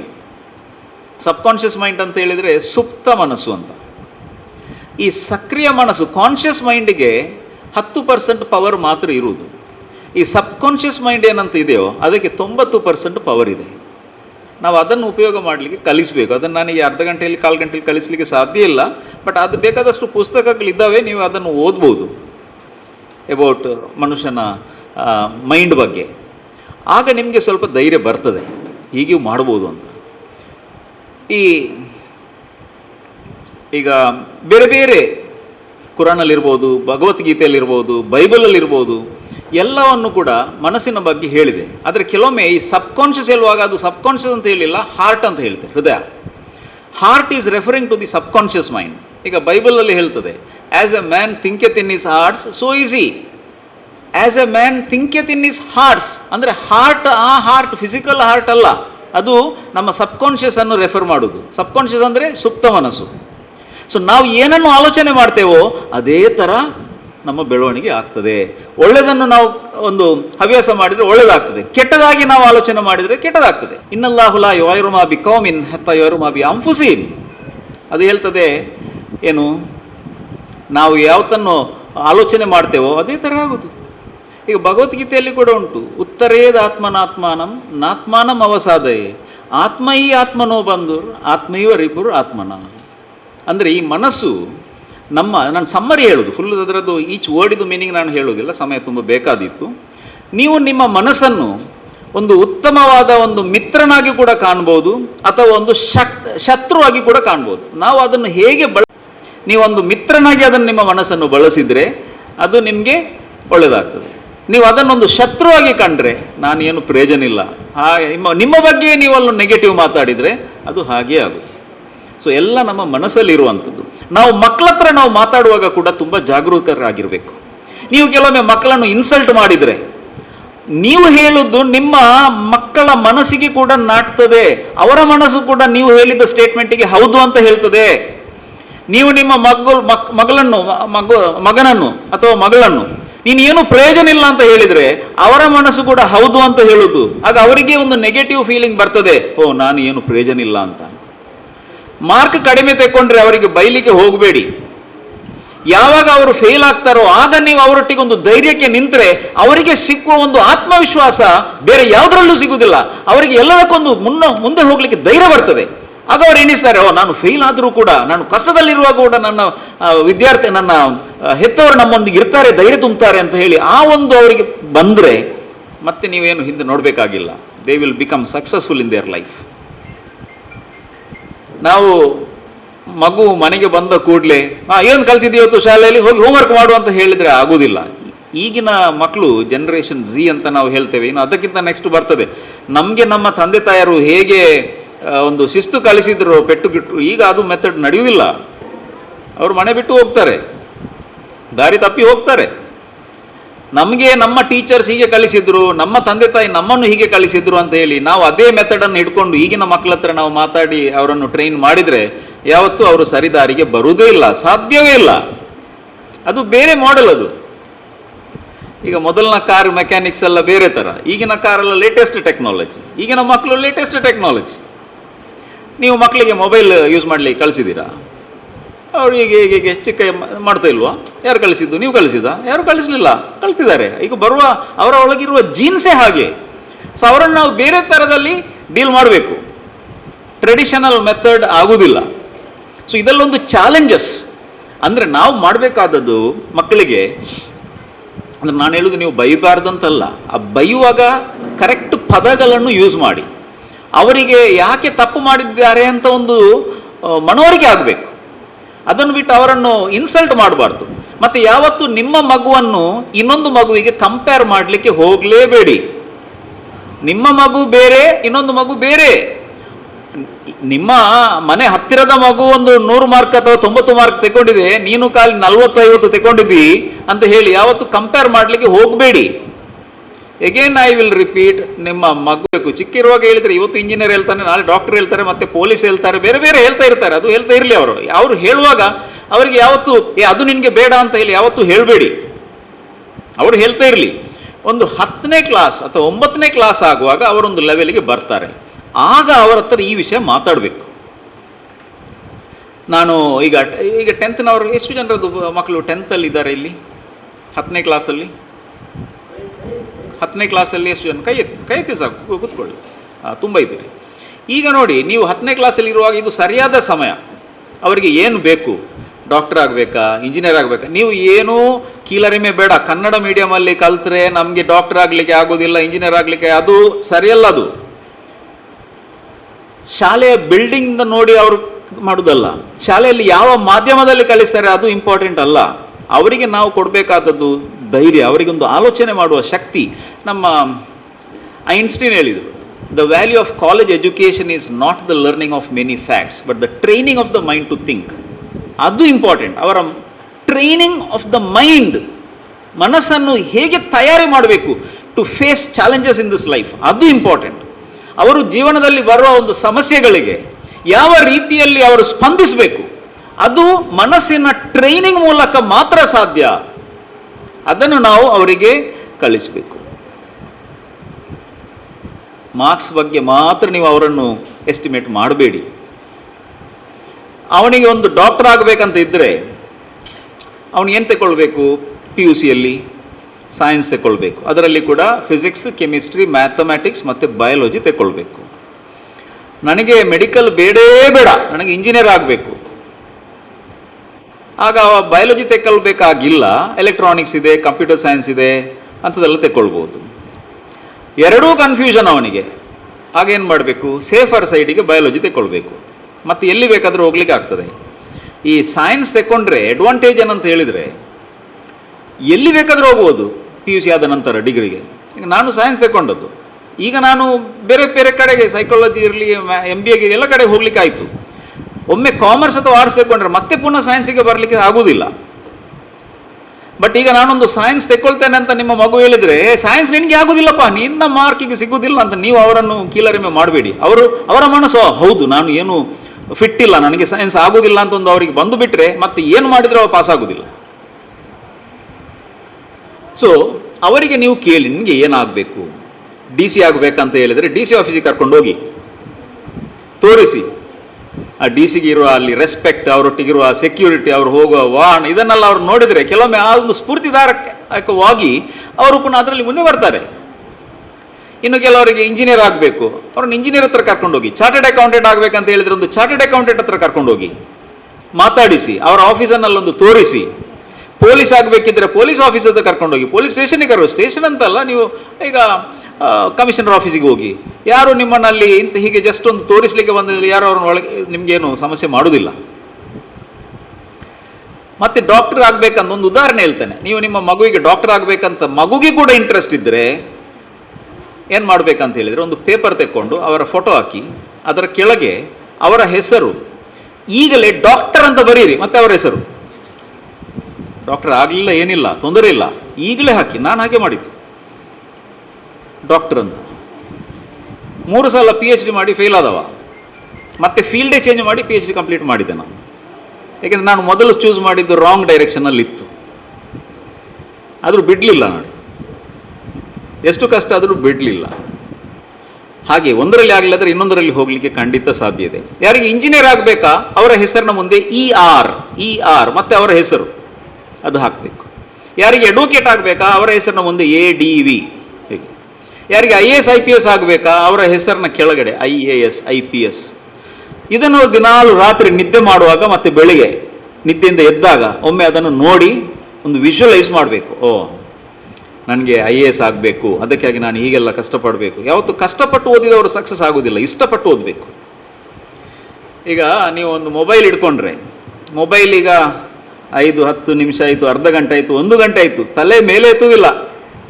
ಮೊಬೈಲ್ ಹೇಳ್ತದೆ, ತಲೆ ತಗ್ಗಿಸಿ ನನ್ನನ್ನು ನೋಡು, ನಿನ್ನನ್ನು ತಲೆ ಎತ್ತದಂತೆ ಮಾಡುತ್ತೇನೆ. ಯಾರು ಹೇಳುದು? ಮೊಬೈಲ್. ಪುಸ್ತಕ, ತಲೆ ತಗ್ಗಿಸಿ ನನ್ನನ್ನು ಓದು, ನಿನ್ನನ್ನು ತಲೆ ಎತ್ತಿ ನಡೆಯುವಂತೆ ಮಾಡುತ್ತೇನೆ ಅಂತ. ಪುಸ್ತಕದಲ್ಲಿ ಬೇಕಾದಷ್ಟು ಜ್ಞಾನೋದಯ ಆಗ್ತದೆ, ಇದರಲ್ಲಿ ಕೂಡ ಆಗ್ತದೆ, ಬಟ್ ನಾವು ನೋಡೋದು ಬೇರೆ, ಉಪಯೋಗ ಇಲ್ಲದ್ದು, ಅದು ವ್ಯತ್ಯಾಸ. ಮತ್ತೆ ಯಾವತ್ತು ಮಕ್ಕಳಿಗೆ ಹೇಳಬೇಕು, ನೀವು ಹೇಳ್ಬಾರ್ದು ಕಷ್ಟಪಟ್ಟು ಓದಬೇಕು. ಯಾರು ಇವತ್ತಿನ ಕಾಲದಲ್ಲಿ ಕಷ್ಟಪಡಲಿಕ್ಕೆ ರೆಡಿ ಇಲ್ಲ. ನೀವು ಅದನ್ನು ಚೇಂಜ್ ಮಾಡಿ, ಇಷ್ಟಪಟ್ಟು ಓದಬೇಕಂತ ಹೇಳಿ. ಆಗ ಅವರ ಏನು ಇದೇ ಚೇಂಜ್ ಆಗ್ತದೆ. ಈಗ ಹೆಚ್ಚಿನವರು ನೀವು ಕೇಳಿ, ಯಾವುದು ಸಬ್ಜೆಕ್ಟ್ ನಿಮಗೆ ಕಷ್ಟ, ನಿಮ್ಮ ಮಕ್ಕಳು ಏನು ಹೇಳ್ತಾರೆ? ಯಾವ ಸಬ್ಜೆಕ್ಟ್ ಕಷ್ಟ ಅಂತ ಹೇಳೋದು? ಯಾವುದು ಹೇಳಿ? ಇಲ್ವಾ? ನೀವು ಕೇಳಲಿಲ್ಲ ಮಕ್ಕಳ ಹತ್ರ? ಮ್ಯಾಥಮೆಟಿಕ್ಸ್ ಅದೇ ಆಗ್ತಿರ್ಬೋದು. ಇದೇ ಹೇಳ್ತೇನೆ ನಾನು, ಹೇಗೆ ಸಬ್ಜೆಕ್ಟನ್ನು ಸುಲಭ ಮಾಡ್ಬೋದು ಅಂತ. ನಾನು ಹೇಳಿದಲ್ಲ, ನಾನೀಗ ಲಾಸ್ಟ್ 3 ವರ್ಷದಿಂದ ಮ್ಯಾಥಮೆಟಿಕ್ಸ್ ಕಲಿಸೋದು BCA ಮಕ್ಕಳಿಗೆ. ಆ BCAಗೆ ಬರೋ ಮಕ್ಕಳು ಸೈನ್ಸ್ನವರಲ್ಲ, ಕಾಮರ್ಸ್ನವರು ಬರ್ತಾರೆ, ಆರ್ಟ್ಸ್ನವರು ಬರ್ತಾರೆ, ಸೈನ್ಸ್ನವರು ಬರ್ತಾರೆ. ನಾನು ಫಸ್ಟ್ ಡೇ ಹೋಗಿ ಕೇಳಿದೆ, ಯಾವ ಸಬ್ಜೆಕ್ಟ್ ನಿಮಗೆ ಕಷ್ಟ ಅಂತ. ಎಲ್ಲರೂ ಮ್ಯಾಥಮೆಟಿಕ್ಸ್ ಹೇಳಿದರು. ನಾನು ಮ್ಯಾಥಮೆಟಿಕ್ಸ್ ಕಲಿಸಲಿಕ್ಕೆ ಹೋದವ. ಈ ಮ್ಯಾಥಮೆಟಿಕ್ಸ್ ತುಂಬ ಕಷ್ಟ ಅಂತ ಬ್ರ್ಯಾಂಡ್ ಮಾಡಿದವರಿಗೆ ನಾನು ಮ್ಯಾಥಮೆಟಿಕ್ಸಲ್ಲಿ ಕಲಿಸಿದರೆ ಇವರಿಗೆ ಅರ್ಥ ಆಗ್ತದಾ? ಆಗೋದಿಲ್ಲ. ನಾನು ಫೇಲ್ ಆದವಲ್ವ, ನನಗೆ ಗೊತ್ತಿದೆ ಹೇಗೆ ಕಲಿಬೇಕು ಅಂತ ಮ್ಯಾಥಮೆಟಿಕ್ಸಲ್ಲಿ. ಅವರಿಗೆ ನಾನು ಏನು ಹೇಳಿದೆ, ಅವರ ಮೈಂಡ್ ಸೆಟ್ ಚೇಂಜ್ ಮಾಡುವಂಥ ಒಂದು ಪ್ರಯತ್ನ ಮಾಡಿದಿಷ್ಟೇ. ಪುಸ್ತಕ ತೆಗೀರಿ ಅಂತ ಹೇಳಿದೆ. ಯಾವ ಮ್ಯಾಥಮೆಟಿಕ್ಸ್ ಫಾರ್ಮುಲಾ ಕೊಡಲಿಲ್ಲ ಅವರಿಗೆ. ಬರೆಸಿದೆ ನಾನು 25 ಸಲ. ಈಗಲೂ ಕೂಡ ನೀವು ನನ್ನ ಮಕ್ಕಳನ್ನ ನೋಟ್ಸ್ ಬಂದು ಚೆಕ್ ಮಾಡಿದರೆ ಕಾಣ್ತದೆ ಅದರಲ್ಲಿ. ಅವರು ಬರ್ದದ್ದು ಹೀಗೆ. ನಾನು ಇಂಗ್ಲೀಷಲ್ಲಿ ಹೇಳಿದ್ದು, ಯಾವ ಭಾಷೆಯಲ್ಲಿಯೂ ಆಗ್ತದೆ. ನಾನು ಫಸ್ಟ್ ಸ್ಟೇಟ್ಮೆಂಟ್ ಅವರಿಗೆ ಡಿಕ್ಟೇಟ್ ಮಾಡಿದ್ದು, ಮ್ಯಾಥಮೆಟಿಕ್ಸ್ ಈಸ್ ವೆರಿ ಈಸಿ. ಆಯಿತಾ? ಒಂದನೇದು, ಮ್ಯಾಥಮೆಟಿಕ್ಸ್ ತುಂಬ ಸುಲಭ. Next, mathematics is my favourite subject. Mathematics ಅಂದರೆ ನನಗೆ ತುಂಬ ಇಷ್ಟ. ಆಯ್ತಲ್ಲ? ಎಷ್ಟು ಸಲ ಬರೆಸಿದ್ದು? 25 ಸಲ. ಅವರು ಹೇಳ್ತಾ ಬರಿಬೇಕು. ಅವರು ಹೇಳಿದಾಗ mathematics is my favourite subject ಅಂತ ಹೇಳಿದಾಗ, ಇಲ್ಲಿ ಒಬ್ಬ ಇದ್ದಾನಲ್ಲ, ಯಾರು? ಮನಸ್ಸು. ಅವ ಏನು ಹೇಳ್ತಾನೆ? ಅವನಿಗೆ ಹೌದು ಅಂತ ಹೇಳಲಿಕ್ಕೆ ಮಾತ್ರ ಬರುವುದು. ಅವ ಹೌದು ಅಂತ ಹೇಳಿದ. 25 ಸಲ ಬರೆಸಿದೆ. 25 ಸಲ ಹೌದು ಅಂತ ಹೇಳಿದ್ದು. ದಿನಾಲು ಹೇಳಿದೆ ಮ್ಯಾಥಮೆಟಿಕ್ಸ್ ಈಸ್, ಈಗ ಅವರೇ ಹೇಳ್ತಾರೆ ವೆರಿ ಈಸಿ ಅಂತ. 55-60% ಬರ್ತಾ ಇತ್ತು ರಿಸಲ್ಟ್ ಮೊದಲು. ಈಗ ನಾನು ಹೊಗಳುವುದಲ್ಲ, ಅವರ ಒಂದು ಮೈಂಡ್ ಸೆಟ್ ಚೇಂಜ್ ಆದುದರಿಂದ ರಿಸಲ್ಟ್ 98-99% ಬಂತು. ಒಂದಿರ್ತಾನೆ, ಒಂದು ಅಥವಾ ಇಬ್ಬರು, ಅದನ್ನು ಸರಿ ಮಾಡಲಿಕ್ಕೆ ಆಗೋದಿಲ್ಲ. ಅದು ಮ್ಯಾನುಫ್ಯಾಕ್ಚರಿಂಗ್ ಡಿಫೆಕ್ಟ್ ಅಂತ ಹೇಳ್ತೇವೆ. ಅದನ್ನು ಸರಿ ಮಾಡಲಿಕ್ಕೆ ಸಾಧ್ಯ ಇಲ್ಲ. ನಾವು ಪ್ರಯತ್ನ ಮಾಡ್ತೇವೆ ಅಷ್ಟೇ, ಮತ್ತೆ ಪಾಸ್ ಆಗ್ತಾರೆ ಅವರು. ಅದೇ ಮ್ಯಾಥಮೆಟಿಕ್ಸ್ ಅವರು ಕಷ್ಟ ಅಂತ ಮ್ಯಾಥಮೆಟಿಕ್ಸ್ ಕಷ್ಟ ಆದದ್ದು ಏಕೆ? ಅವರು ಹೇಳ್ತಾ ಇರ್ಬೋದು, ನನಗೆ ಮ್ಯಾಥಮೆಟಿಕ್ಸ್ ಅಂದರೆ ತುಂಬ ಕಷ್ಟ, ಮತ್ತೆ ಹೇಗೆ ಅದು ಸುಲಭ ಆಗೋದು? ಅದನ್ನು ಚೇಂಜ್ ಮಾಡಬೇಕು. ನಾವು ಹೇಳುವ ಪದಗಳುಂಟಲ್ವಾ ಕಷ್ಟ ಅಂತ, ಅದನ್ನು ಚೇಂಜ್ ಮಾಡಬೇಕು. ನೀವು ಕೂಡ ಹಾಗೆ. ಈಗ ನಿಮಗೆ ಆಯಾಸ ಆದಾಗ, ನನಗೆ ಇವತ್ತು ತುಂಬ ಆಯಾಸ ಆಗಿದ್ದೇನೆ ಅಂತ ಹೇಳುವುದಲ್ಲ. ಏನು ಹೇಳಬೇಕು? ಆಯಾಸದ ಆಪೋಸಿಟ್ ಏನು ಹೇಳ್ಬೋದು? ಈಗ ಇಂಗ್ಲೀಷಲ್ಲಿ ಹೇಳುವುದಾದರೆ ಐ ಆಮ್ ಟಯರ್ಡ್ ಅಂತ ಹೇಳ್ತೀರಿ. ಅದರ opposite I am energetic. I am energetic ಅಂತ ಹೇಳುವಾಗ ನಮ್ಮ ಮನಸ್ಸು ಏನು ಹೇಳ್ತದೆ? ಹೌದು ಅಂತಲೇ ಹೇಳುವುದು. ಯಾವುದು ಬೆಟರ್? ಟಯರ್ಡ್ ಅಂತ ಹೇಳುದು ಬೆಟರಾ? ಎನರ್ಜೆಟಿಕ್ ಅಂತ ಹೇಳುದು ಬೆಟರಾ? ಎನರ್ಜೆಟಿಕ್. ಅದೇ ಥರ ನೀವು ಬೇಸರದಲ್ಲಿದ್ದಾಗ ನೋಡಿ, ಐ ಆಮ್ ಸ್ಯಾಡ್ ಅಂತ ಹೇಳಿದರೆ ನಿಮ್ಮ ಸಬ್ಕಾನ್ಷಿಯಸ್ ಮೈಂಡ್ ಹೌದು ಅಂತ ಹೇಳುದು ನಿಮ್ಮನ್ನು ಇನ್ನೂ ಜಾಸ್ತಿ ಬೇಸರದ ಸನ್ನಿವೇಶಕ್ಕೆ ಕೊಂಡೋಗ್ತದೆ. ಅದಕ್ಕೇನು ಮಾಡಬೇಕು? ಬೇಸರ ಆಗುವಾಗ ನೀವು ಹೇಳಬೇಕಾದದ್ದು ಐ ಆಮ್ ಹ್ಯಾಪಿ, ನಾನು ತುಂಬ ಖುಷಿಯಲ್ಲಿದ್ದೇನೆ. ಆಗ ನಿಮ್ಮ ಮನಸ್ಸು, ಅವ ಎರಡು ಹೇಳಿದ್ರು ಅವ ಹೇಳೋದು ಹೌದು ಅಂತ ಅವನಿಗೆ ಅಷ್ಟೇ ಗೊತ್ತಿರೋದು, ಬಟ್ ಅವ ಅದನ್ನೇ ನಿಮ್ಮನ್ನು ಸರಿ ಮಾಡ್ತಾನೆ. ಅಷ್ಟು ಪವರ್ ಇದೆ ನಿಮ್ಮ ಮನಸ್ಸಿಗೆ. ಸೊ ಜಸ್ಟ್ ಬೈ ಆಲೋಚನೆ ಚೇಂಜ್ ಮಾಡೋದು ಮತ್ತು ನಾವು ಯೂಸ್ ಮಾಡುವ ಪದಗಳನ್ನು ಚೇಂಜ್ ಮಾಡಿದರೆ ನಮ್ಮ ಮೈಂಡ್ ಸೆಟ್ ಚೇಂಜ್ ಆಗಿ ಆಗ್ತದೆ. ನನಗೆ ಇವತ್ತು ಅಷ್ಟು ಸಮಯ ಇಲ್ಲ, ಇಲ್ಲದ್ರೆ ನಾನು ತುಂಬ ಆ್ಯಕ್ಟಿವಿಟಿ ಮಾಡಿ ತೋರಿಸ್ತೇನೆ. ಇಲ್ಲದ್ರೆ ನೀವು ನಾನು ಹೇಳುವುದನ್ನು ನಂಬುವುದೇ ಇಲ್ಲ, ನಂಬಲಿಕ್ಕೆ ಸಾಧ್ಯವೇ ಇಲ್ಲ. ನಾನು ಕೂಡ ಮೊದಲು ನಂಬಲಿಲ್ಲ, ಮತ್ತು ಅದನ್ನು ಮಾಡಿದ ನಂತರದ್ದು ಗೊತ್ತಾಯಿತು, ನಮ್ಮ ಮನಸ್ಸನ್ನು ನಿಯಂತ್ರಿಸುವ ಶಕ್ತಿ ನಮ್ಮಲ್ಲಿ ಇದೆ ಅಂತ. ಎಷ್ಟು ಜನರಿಗೆ ನಿಮ್ಮ ಮಕ್ಕಳು ಒಂದು ಡಾಕ್ಟರ್ ಆಗಬೇಕಂತ ಆಸೆ ಇದೆ? ಕೈ ಎತ್ತಿ ನೋಡುವ. ನಿಮ್ಮ ಮಕ್ಕಳು ಡಾಕ್ಟರ್ ಆಗಬೇಕಂತ ಎಷ್ಟು ಜನರಿಗೆ ಆಸೆ ಇದೆ? Okay, very good. ನೀವು ಈ ಬಗ್ಗೆ ಮಕ್ಕಳ ಹತ್ರ ಮಾತಾಡಿದ್ದೀರಾ? ಅವರಿಗೆ ಇಷ್ಟ ಉಂಟಾ? ಅವರಿಗೆ ಇಷ್ಟ ಇದ್ದರೆ ತೊಂದರೆ ಇಲ್ಲ. ಅವರಿಗೆ ಅದು ಇಷ್ಟವೇ ಇಲ್ಲ ಅಂದರೆ ಈಗಲ್ಲ, ಚಿಕ್ಕ ಮಕ್ಕಳಲ್ಲ, ಅವರೊಂದು 10th ಇರುವಾಗ ಇಂಥ ಡಿಸ್ಕಷನ್ಸ್ ನಡಿಬೇಕು. ಇಷ್ಟವೇ ಇಲ್ಲ ಅಂತ ಹೇಳಿ ನಿಮ್ಮ ಇಷ್ಟದಲ್ಲಿ ಅವರನ್ನು ಸೈನ್ಸಿಗೆ ಹಾಕಬೇಡಿ, ಯಾವ ಕಲಿಯುವುದಿಲ್ಲ. ಮತ್ತೆ ಅವರಿಗೆ ಯಾವುದು ಇಂಟ್ರೆಸ್ಟ್ ಉಂಟಾ ಅದರಲ್ಲಿ ಕಳಿಸಬೇಕು. ಈಗ ನೀವು ಕೇಳ್ಬೋದು, ಯಾವುದು ಕಲ್ತ್ರೆ ಇವತ್ತು ಸ್ಕೋಪ್ ಜಾಸ್ತಿ ಅಂತ. ನೀವು ನಾನು ಒಂದು 30 ವರ್ಷ ಆಯಿತು ಈ ಫೀಲ್ಡಲ್ಲಿ. ನಾನು ಹೇಳೋದು ಯಾವುದಕ್ಕೂ ಸ್ಕೋಪ್ ಇಲ್ಲ ಅಂತ. ಯಾಕೆಂದರೆ ಸ್ಕೋಪ್ ಇರೋದು ಕೋರ್ಸಿಗೆ ಅಲ್ಲ, ಸ್ಕೋಪ್ ಕ್ರಿಯೇಟ್ ಮಾಡಬೇಕಾದದ್ದು ನಾವು. ಈಗ ಒಂದು ಉದಾಹರಣೆ ಹೇಳ್ತೇನೆ. ಇಬ್ಬರು ಡಾಕ್ಟರ್ಸ್, ಅವರು ಕ್ಲಾಸ್ಮೇಟ್ಸ್, ಕಲ್ತದ್ದು 2 MDA. ಒಂದು ಡಾಕ್ಟರ್ ಹತ್ರ ಫುಲ್ ರಶ್, 2-3 ತಿಂಗಳ ಅಪಾಯಿಂಟ್ಮೆಂಟ್ ಸಿಗುವುದಿಲ್ಲ, ಅಡ್ಮಿಟ್ ಆದರೆ ಮಾತ್ರ ಬಂದು ನೋಡುದು. ಇನ್ನೊಬ್ಬನ ಹತ್ರ ನೀವು ಯಾವಾಗ ಹೋದ್ರೂ ಅಲ್ಲಿ ಖಾಲಿ ಇರ್ತದೆ. ಅವರು ಕಲ್ತದ್ದು ಒಂದೇ, ಸೇಮ್ ಡಿಗ್ರಿ, ಸಿಲೆಬಸ್ ಸೇಮ್ ಕಲ್ತದ್ದು. ಮತ್ತೆ ಯಾಕೆ ಒಬ್ಬರಿಗೆ ಜಾಸ್ತಿ ಡಿಮಾಂಡ್, ಇನ್ನೊಬ್ಬರಿಗೆ ಡಿಮಾಂಡ್ ಕಡಿಮೆ? ಯಾಕೆ? ಕೋರ್ಸಿದು ಪ್ರಾಬ್ಲಮಾ? ಕೋರ್ಸಿದು ಪ್ರಾಬ್ಲಮ್ ಅಲ್ಲ, ಅವರು ಅದನ್ನು ಅರ್ಥ ಮಾಡಿಕೊಂಡ ರೀತಿ ಬೇರೆ ಆಗಿರ್ತದೆ. ಅವನಿಗೆ ಅಷ್ಟೊಂದು ಬರಲಿಲ್ಲ, ಅದು ಇನ್ನೊಬ್ಬನಿಗೆ ಬಂತು. ಇದು ನಮ್ಮ ಪ್ರಾಬ್ಲಮ್ ಅಲ್ಲದೆ ಸಬ್ಜೆಕ್ಟ್ ಸಿಲೆಬಸ್ ಇದು ಪ್ರಾಬ್ಲಮ್ ಅಲ್ಲ. ಅದಕ್ಕೆ ಇಷ್ಟ ಉಂಟು ಅದನ್ನು ಚೂಸ್ ಮಾಡಿ ಅದರಲ್ಲಿ ಅವರಿಗೆ ಮುಂದೆ ಬರುವ ಸನ್ನಿವೇಶ ಖಂಡಿತ ಬರ್ತದೆ. ನಾವು ಮಕ್ಕಳಿಗೆ ಒಂದು ಏನು ಮಾಡಬೇಕಂತ ಹೇಳಿ ಸ್ವಲ್ಪ ಪ್ರೀತಿ ಕೊಟ್ಟು ಅವರು ದಾರಿ ತಪ್ಪದಾಗೆ ನೋಡ್ಕೊಂಡ್ರೆ ಆಯಿತು, ಉಳಿದದನ್ನು ಅವರು ಮಾಡ್ತಾರೆ. ಮತ್ತು ಯಾವುದೂ ಕಷ್ಟ ಇಲ್ಲ, IAS ಕಷ್ಟ ಇಲ್ಲ, ಎಲ್ಲ ಸುಲಭವೇ. ಬಟ್ ನಾವೊಂದು ಇಷ್ಟಪಟ್ಟರೆ ಮಾತ್ರ ಅದು ಸುಲಭ ಆಗೋದು. ಅದು ಇಷ್ಟಪಡಲಿಲ್ಲದಿದ್ದರೆ ಏನಾಗ್ತದೆ, ಕಷ್ಟ. 10th ಅಲ್ಲಿ ಆದರೂ ತೊಂದರೆ ಇಲ್ಲ. ನಾನು ಬರೆಸ್ತಿದ್ದೆ ಮೊನ್ನೆ ಒಂದು 4 ಡಿಗ್ರಿ ಮಕ್ಕಳಿಗೆ 4 ಲೈನಲ್ಲಿ ಹ್ಯಾಂಡ್ ರೈಟಿಂಗ್ ಸರಿ ಇಲ್ಲ ಅಂತ ಹೇಳಿ ಕಾಪಿ ಬುಕ್ಕಲ್ಲಿ ಇಂಪ್ರೂವ್ ಆಯಿತು. ಸೊ ಯಾವುದನ್ನು ನಾವು ಗೈಡ್ಲೈನ್ಸ್ ಹಾಕ್ತೇವೋ ಅದು ಮಕ್ಕಳಿಗೆ ಗೊತ್ತಿರಬೇಕು, ನಾವು ಯಾಕಾಗಿ ಹೀಗೆ ಮಾಡ್ತಿದ್ದೇವೆ ಅಂತ. ಅದೊಮ್ಮೆ ಗೊತ್ತಾದರೆ ಅವರಿಗೆ ಯಾವ ಸಮಸ್ಯೆಯೂ ಬರುವುದಿಲ್ಲ. ಸೊ ನಾನೊಂದು 10 ನಿಮಿಷ ಎಕ್ಸ್ಟ್ರಾ ತಗೊಂಡೆ. 10 ನಿಮಿಷ ಎಕ್ಸ್ಟ್ರಾ ತಗೊಂಡು ಆಯಿತು ಸರ್, ನಾನು ನಿಲ್ಲಿಸ್ತೇನೆ 1 ನಿಮಿಷ. ಸೊ ಇನ್ನು ನಾನು ನಿಮಗೆ ಜಾಸ್ತಿ ಹೇಳಲಿಕ್ಕೆ ಹೋಗ್ತಿಲ್ಲ, ನಿಮಗೆ ಮತ್ತೆ ಬೋರ್ ಆಯ್ತಾ? ಏನಾದರೂ ಸ್ವಲ್ಪ ಹೊಸ ನಾಲೆಜ್ ಏನಾದರೂ ಸಿಕ್ಕಿತಾ ನಿಮ್ಮ ಮನಸ್ಸಿನ ಬಗ್ಗೆ? ಸಿಕ್ಕಿತಾ? ನಿಮಗೆ ಬೇಕಿರೋ ಒಂದು ಪುಸ್ತಕ ಹೇಳ್ತೇನೆ, ಕನ್ನಡದಲ್ಲಿಯೂ ಇದೆ ಇಂಗ್ಲೀಷಲ್ಲಿಯೂ ಇದೆ. The power of your sub conscious mind ಅಂತ ಒಂದು ಪುಸ್ತಕ ನೀವು ಓದಿ ಟೈಮ್ ಇರುವಾಗ. ಮಕ್ಕಳಿಗೂ ಕೂಡ ಅದನ್ನು ಓದಿಸಿ. ಅಲ್ಲಿಂದ ತುಂಬ ನಿಮ್ಮ ಸಮಸ್ಯೆಗಳಿಗೆ ಮದ್ದಿಲ್ಲದೆ ಪರಿಹಾರ ಮಾಡುವ ಸಾಧ್ಯತೆ ಆ ಪುಸ್ತಕದಲ್ಲಿ ಇದೆ. ಸೊ ಇವತ್ತು ನೀವು ಇಷ್ಟು ಜನ ಇಲ್ಲಿ ಬಂದಿದ್ದೀರಿ, ನಿಮ್ಮ ಒಂದು ಈ ಸಮಯಕ್ಕೆ ನಾನು ತುಂಬ ಆಭಾರಿಯಾಗಿದ್ದೇನೆ, ನಿಮ್ಮನ್ನು ಅಭಿನಂದಿಸ್ತಾ ಇದ್ದೇನೆ. ಇಷ್ಟೊಂದು ಸಂಖ್ಯೆಯಲ್ಲಿ ಯೂಶಲಿ ಟೀಚರ್ಸ್ ಪೇರೆಂಟ್ಸ್ ಬರುವುದು ಈಗಿನ ಸನ್ನಿವೇಶದಲ್ಲಿ ತುಂಬ ಕಡಿಮೆ, ಆದರೂ ಈ ಹಾಲ್ ಫುಲ್ ಇವೆ. ಇನ್ನು ಜಾಸ್ತಿ ಬಂದರೆ ಇಲ್ಲಿ ಸ್ಥಳಾವಕಾಶ ಕೂಡ ಕಡಿಮೆ ಆಗ್ತಿತ್ತು. ಸೊ ನಿಮ್ಮನ್ನು ಖಂಡಿತ ನಾನು ಅಭಿನಂದಿಸ್ತೇನೆ.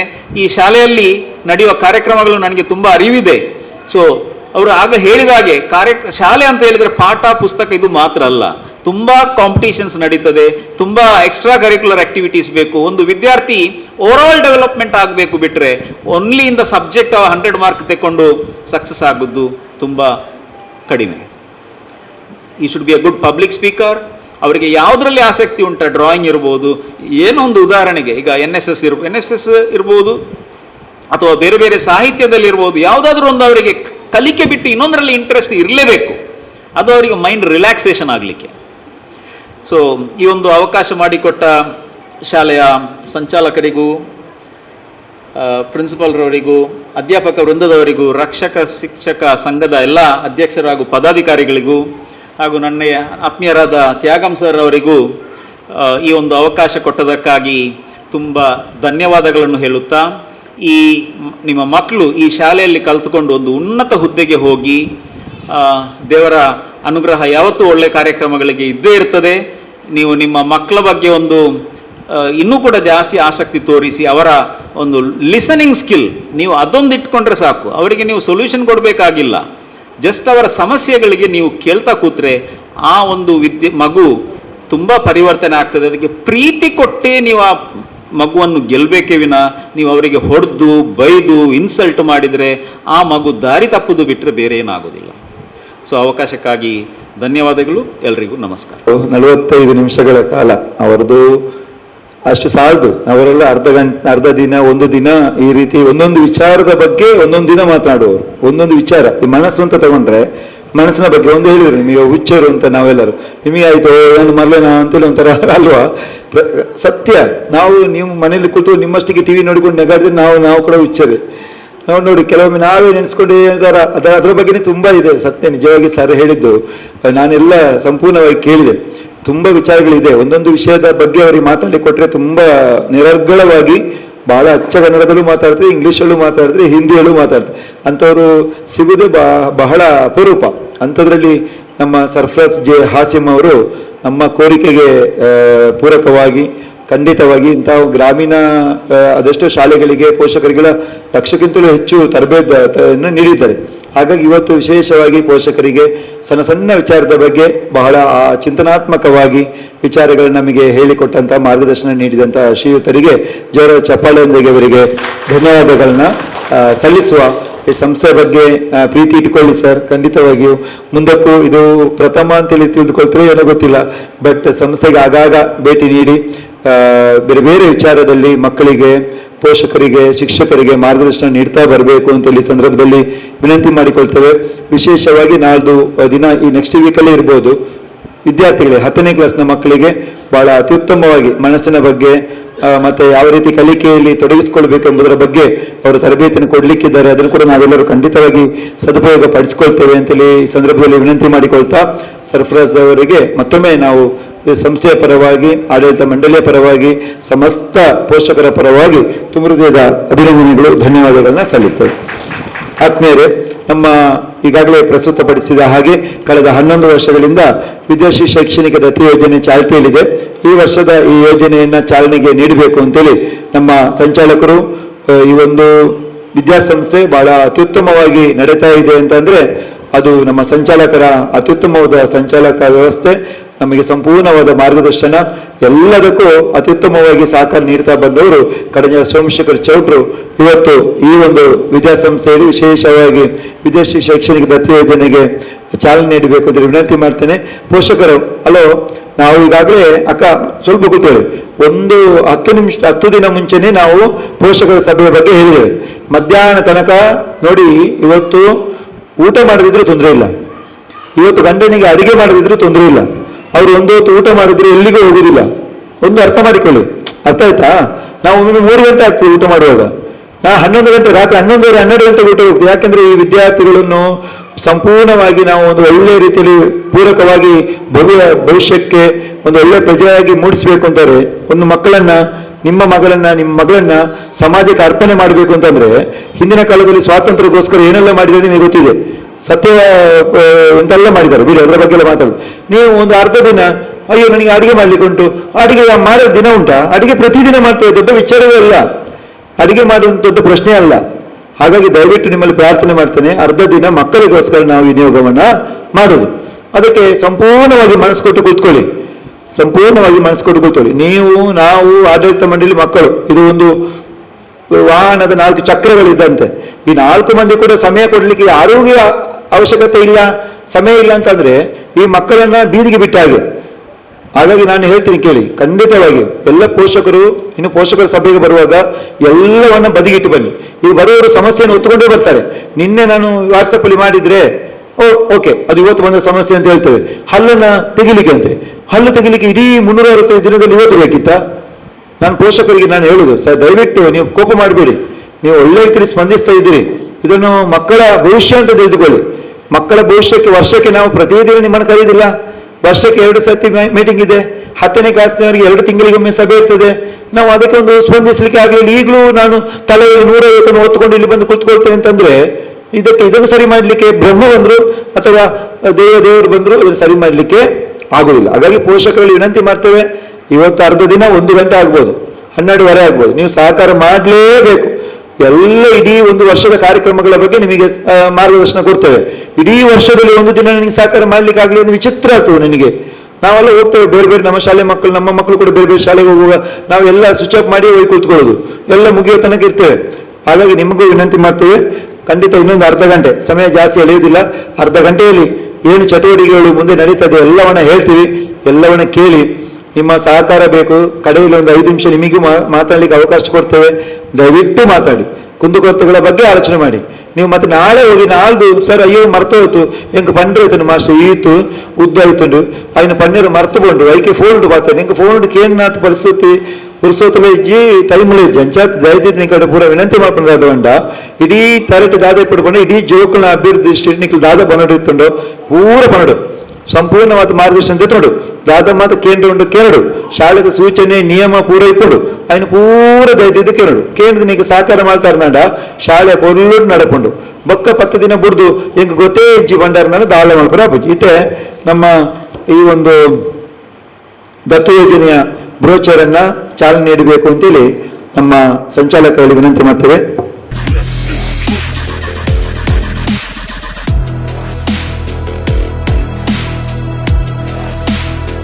ನಾವು ಆಲೋಚನೆ ಮಾಡಬೇಕು. ನಮ್ಮ ವಿದ್ಯಾಸಂಸ್ಥೆ ಬಗ್ಗೆ ಅಪಾರ ಪ್ರೀತಿ ಗೌರವ ಇಟ್ಟುಕೊಂಡವರು ನಮ್ಮ ಎಲ್ಲ ಹಳೆ ವಿದ್ಯಾರ್ಥಿಗಳು. ನಾವು ಅವರ ಒಂದು ಚಿಂತನೆ, ಶಾಲೆಯ ಬಗ್ಗೆ ಒಂದು ಪರಿಕಲ್ಪನೆಗಳು ತುಂಬಾ ಇಟ್ಟುಕೊಂಡಿದ್ದಾರೆ. ಬರುವ ವರ್ಷ ನಮ್ಮ ಪ್ರಾಥಮಿಕ ಶಾಲೆಯ ಅಮೃತ ಮಹೋತ್ಸವ ನಡೀತದೆ, ನೆನಪಿಟ್ಟುಕೊಳ್ಳಿ, 75 ವರ್ಷ. ಅದಕ್ಕೆ ಈಗಾಗಲೇ ಹಲವು ಸಂಘ ರಚನೆ ಆಗಿದೆ, ಅಮೃತ ಮಹೋತ್ಸವಕ್ಕೆ ಒಂದು ಸಮಿತಿ ರಚನೆ ಆಗಿದೆ. ಅದಕ್ಕೆಲ್ಲರಿಗೂ ಓಲ್ಡ್ ಸ್ಟೂಡೆಂಟ್ಗಳು ಬರ್ತಾ ಇದ್ದಾರೆ. ದಯವಿಟ್ಟು ಇಲ್ಲಿ ಕೂಡ ತುಂಬಾ ಮಂದಿ ಹಳೆ ವಿದ್ಯಾರ್ಥಿಗಳಿದ್ದಾರೆ, ಗ್ರೂಪಲ್ಲಿ ಎಲ್ಲ ಹಾಕ್ತೇವೆ. ದಯವಿಟ್ಟು ನೀವೆಲ್ಲರೂ ಆ ಸಭೆಗೆ ಬರಬೇಕು ಅಂತ ವಿನಂತಿ ಮಾಡಿಕೊಳ್ತಾ, ಕಳೆದ ವರ್ಷ ನಮ್ಮ ಶಿಕ್ಷಕ ರಕ್ಷಕ ಸಂಘದ ಅಧ್ಯಕ್ಷರಾಗಿ ಶ್ರೀಯುತ ಅಬ್ದುಲ್ ಮಜೀದ್ ಅವರು ಬಹಳ ನಿಷ್ಠೆಯಿಂದ ಪ್ರಾಮಾಣಿಕವಾಗಿ ಮಾಡಿದ್ದಾರೆ ಅಂತ ಹೇಳಿದ್ರೆ ತಪ್ಪಾಗ್ಲಿಕ್ಕಿಲ್ಲ.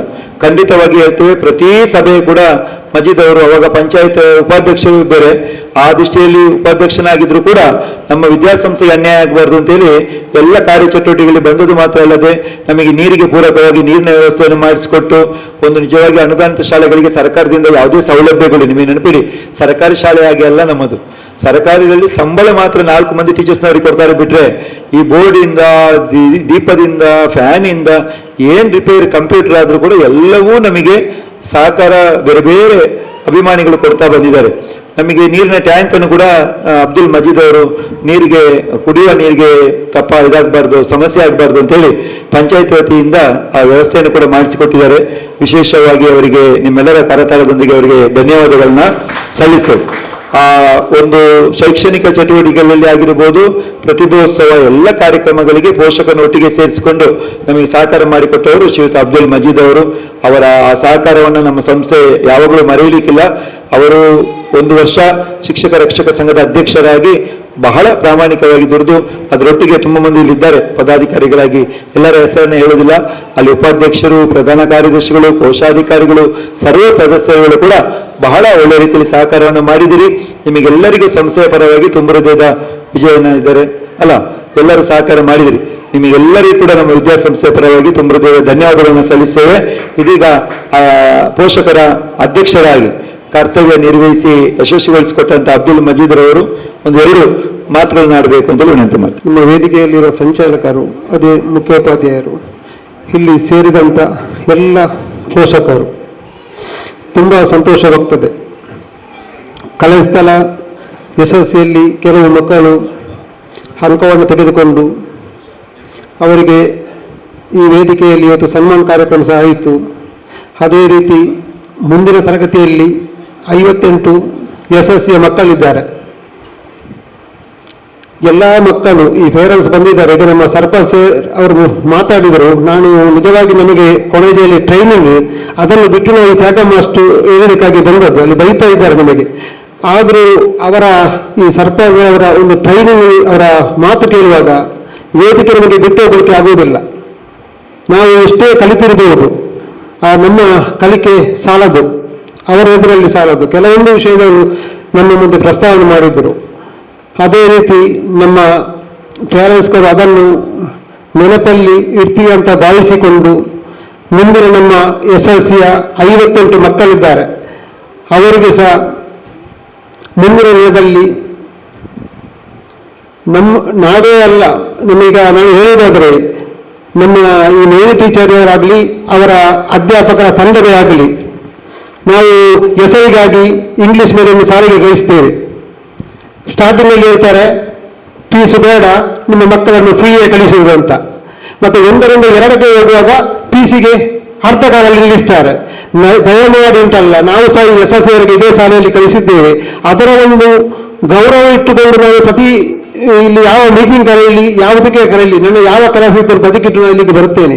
ನಿಜವಾಗಿ ನಾವು ಈ ಪ್ರೈವೇಟ್ ಶಾಲೆಯಲ್ಲಿ ಕಲಿಸುವುದಕ್ಕಿಂತ ಈ ನಮ್ಮ ಕನ್ನಡ ಮಾಧ್ಯಮ ಶಾಲೆಯಲ್ಲೇ ಕಲಿತು ಎಷ್ಟೇ ಡಾಕ್ಟರ್ ಆದವರಿದ್ದಾರೆ, ಇಂಜಿನಿಯರ್ ಆದವರಿದ್ದಾರೆ, DC ಆದವರಿದ್ದಾರೆ, ಹಲವಾರು ಹುದ್ದೆಯಲ್ಲಿದ್ದವರಿದ್ದಾರೆ. ನಿಜವಾಗಿ ಈಗ ಅವರು ಸರ್ಪಂಚ್ ಅವರು ಹೇಳಿದರು, ನಮ್ಮ ಮಕ್ಕಳನ್ನು SSLC ನಂತರ ಯಾವುದು ಆಗ್ಬೇಕಂತ, ಇಂಜಿನಿಯರ್ ಆಗ್ಬೇಕಾ ಅಥವಾ ಡಾಕ್ಟರ್ ಆಗ್ಬೇಕಂತ, ನಾವು ಎಲ್ಲರಂತಲ್ಲ, ಈ ಗೊತ್ತಿದ್ದವರು ಅವರವರ ಮಕ್ಕಳನ್ನು ಪ್ರತಿಯೊಂದು ಇಲಾಖೆಗೆ ಕರೆದುಕೊಂಡು ಹೋಗ್ತಾರೆ. ಈ ಶಾಲೆ ರಜೀತ ಸಮಯದಲ್ಲಿ ಆದರೆ ಒಮ್ಮೆ ನಮ್ಮ ಮಕ್ಕಳನ್ನು ಒಂದು ಪೊಲೀಸ್ ಸ್ಟೇಷನ್ಗೆ ಆಗಲಿ ಅಥವಾ DC ಆಫೀಸಿಗೆ ಆಗಲಿ ಅಥವಾ ಯಾವ ಒಂದು ಆರೋಗ್ಯ ಇಲಾಖೆಯ ಕೇಂದ್ರಕ್ಕೆ ಆಗಲಿ ಒಮ್ಮೆ ಕರೆದುಕೊಂಡು ಹೋಗಬೇಕು. ಆಗ ನಮ್ಮ ಮಕ್ಕಳಿಗೆ ಗೊತ್ತಾಗ್ತದೆ ನಮ್ಮ ಮಕ್ಕಳು ನಾವು ಯಾವುದು ಆಗಬೇಕಂತ. ನಾವು ಜಾಸ್ತಿ ಮಾತಾಡಲಿಕ್ಕೆ ಹೋಗೋದಿಲ್ಲ, ನಮ್ಮ ಮಾತನ್ನೆಲ್ಲ ಸರಫರಾಜರವರು ಹೇಳಿದ್ದಾರೆ ಇಂತೆಲ್ಲ ಮಾಡಬೇಕಂತ. ನಾನು ಸಹ ಸ್ವಲ್ಪ ನನ್ನ ಮನಸ್ಸು ಸ್ವಲ್ಪ ಚೇಂಜ್ ಆಯಿತು ಅವರ ಮಾತು ಕೇಳಿಕೊಂಡು. ಯಾವುದೆಲ್ಲ ನಾವು ಮಾಡಬೇಕು, ಏನು ಮಾಡಬೇಕು, ನಮ್ಮ ಮಕ್ಕಳನ್ನು ಯಾವ ರೀತಿ ಕಲಿಸಬೇಕು, ಯಾವ ರೀತಿ ನಮ್ಮ ಮಕ್ಕಳಿಗೆ ಜೋರು ಮಾಡಬೇಕು ಅಥವಾ ಜೋರು ಮಾಡೋದು ಬೇಡವಂತ ನಮ್ಮ ಮನಸ್ಸಿನಲ್ಲಿ ಸಹ ಸ್ವಲ್ಪ ನನಗೆ ಸ್ವಲ್ಪ ಶೋಕ ಆಗಿದೆ ಅವರ ಮಾತನ್ನು ಕೇಳಿಕೊಂಡು.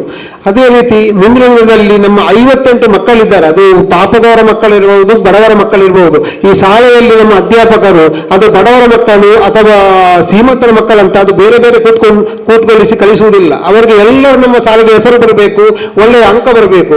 ಮುಂದಿನ ದಿನದಲ್ಲಿ ನಾವು ಏನು ಮಾಡಬೇಕಂತ ಹೇಳಿದ್ರೆ, SSLC ಯಲ್ಲಿದ್ದ ಮಕ್ಕಳನ್ನು ನಾವು ಆದಷ್ಟು ನಮ್ಮ ಮಕ್ಕಳನ್ನು ಈ ಮೊಬೈಲ್ ಆಗಲಿ ಇತರ ಚಟಕ್ಕೆ ಕಲಿಸದೆ ಸ್ವಲ್ಪ ನಾವು ಮಕ್ಕಳನ್ನು ನಿಗದಿಸಿಕೊಂಡು ಒಳ್ಳೆಯ ರೀತಿಯಲ್ಲಿ ಕಲಿಸಿ ಅಂತ ಹೇಳುತ್ತಾ, ಅದೇ ರೀತಿ ನಮ್ಮ ಈ ಅಧ್ಯಾಪಕರು ಅವರ ತಂಡಕ್ಕೆ ನಾನು ಮತ್ತೊಮ್ಮೆ ಅಭಿನಂದನಿಸ್ತೇನೆ. ಏನಂದ್ರೆ ಕೆಲವು ಶಾಲೆಯಲ್ಲಿ 4 ಗಂಟೆಗೆ ಶಾಲೆ ಬಿಡ್ತಾರೆ, ಮನೆಗೆ ಬ್ಯಾಗನ್ನು ಕರೆದುಕೊಂಡು ಹೋಗ್ತದೆ. ಈಗ ಹಾಗೆಲ್ಲ ಈ ಕಲಿಯದ ಮಕ್ಕಳಿದ್ದರು ಇಲ್ಲಿ ನಾನು ನನ್ನ ಕಣ್ಣಲ್ಲಿ ನೋಡಿದ್ದು. ಆ ಮಕ್ಕಳನ್ನು ಪ್ರೆಷರ್ ಕ್ಲಾಸ್ ಮಾಡಿಕೊಂಡು ಆ ಮಕ್ಕಳನ್ನು ಕಲಿಸಿ ಅವರಿಗೇನು ಕೆಲಸ ಇಲ್ಲವ, 3 ಗಂಟೆಗೆ ಶಾಲೆ ಬಿಡ್ತದೆ, ನಾವು ಟೀಚರ್ ಅವರಿಗೆ ಬ್ಯಾಗ್ ಹಾಕೊಂಡು ಹೋಗ್ಬೋದು. ಅಂಥ ವಾತಾವರಣ ಈ ಶಾಲೆಯಲ್ಲಿ ಇಲ್ಲ.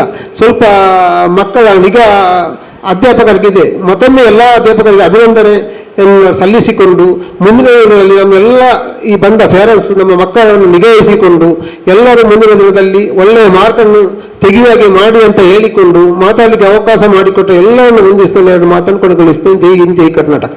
ಶಿಕ್ಷಕರು ಬರ್ತಾರೆ. ನಿಮಗೆ ಯಾವ್ಯಾವ ತರಗತಿಗೆ ಯಾವ್ಯಾವ ಶಿಕ್ಷಕರು ಅಂತೇಳಿ ನಿಮಗೆ ಪರಿಚಯ ಆಗ್ತದೆ. ಒಂದು 5 ನಿಮಿಷ ಶಾಲೆ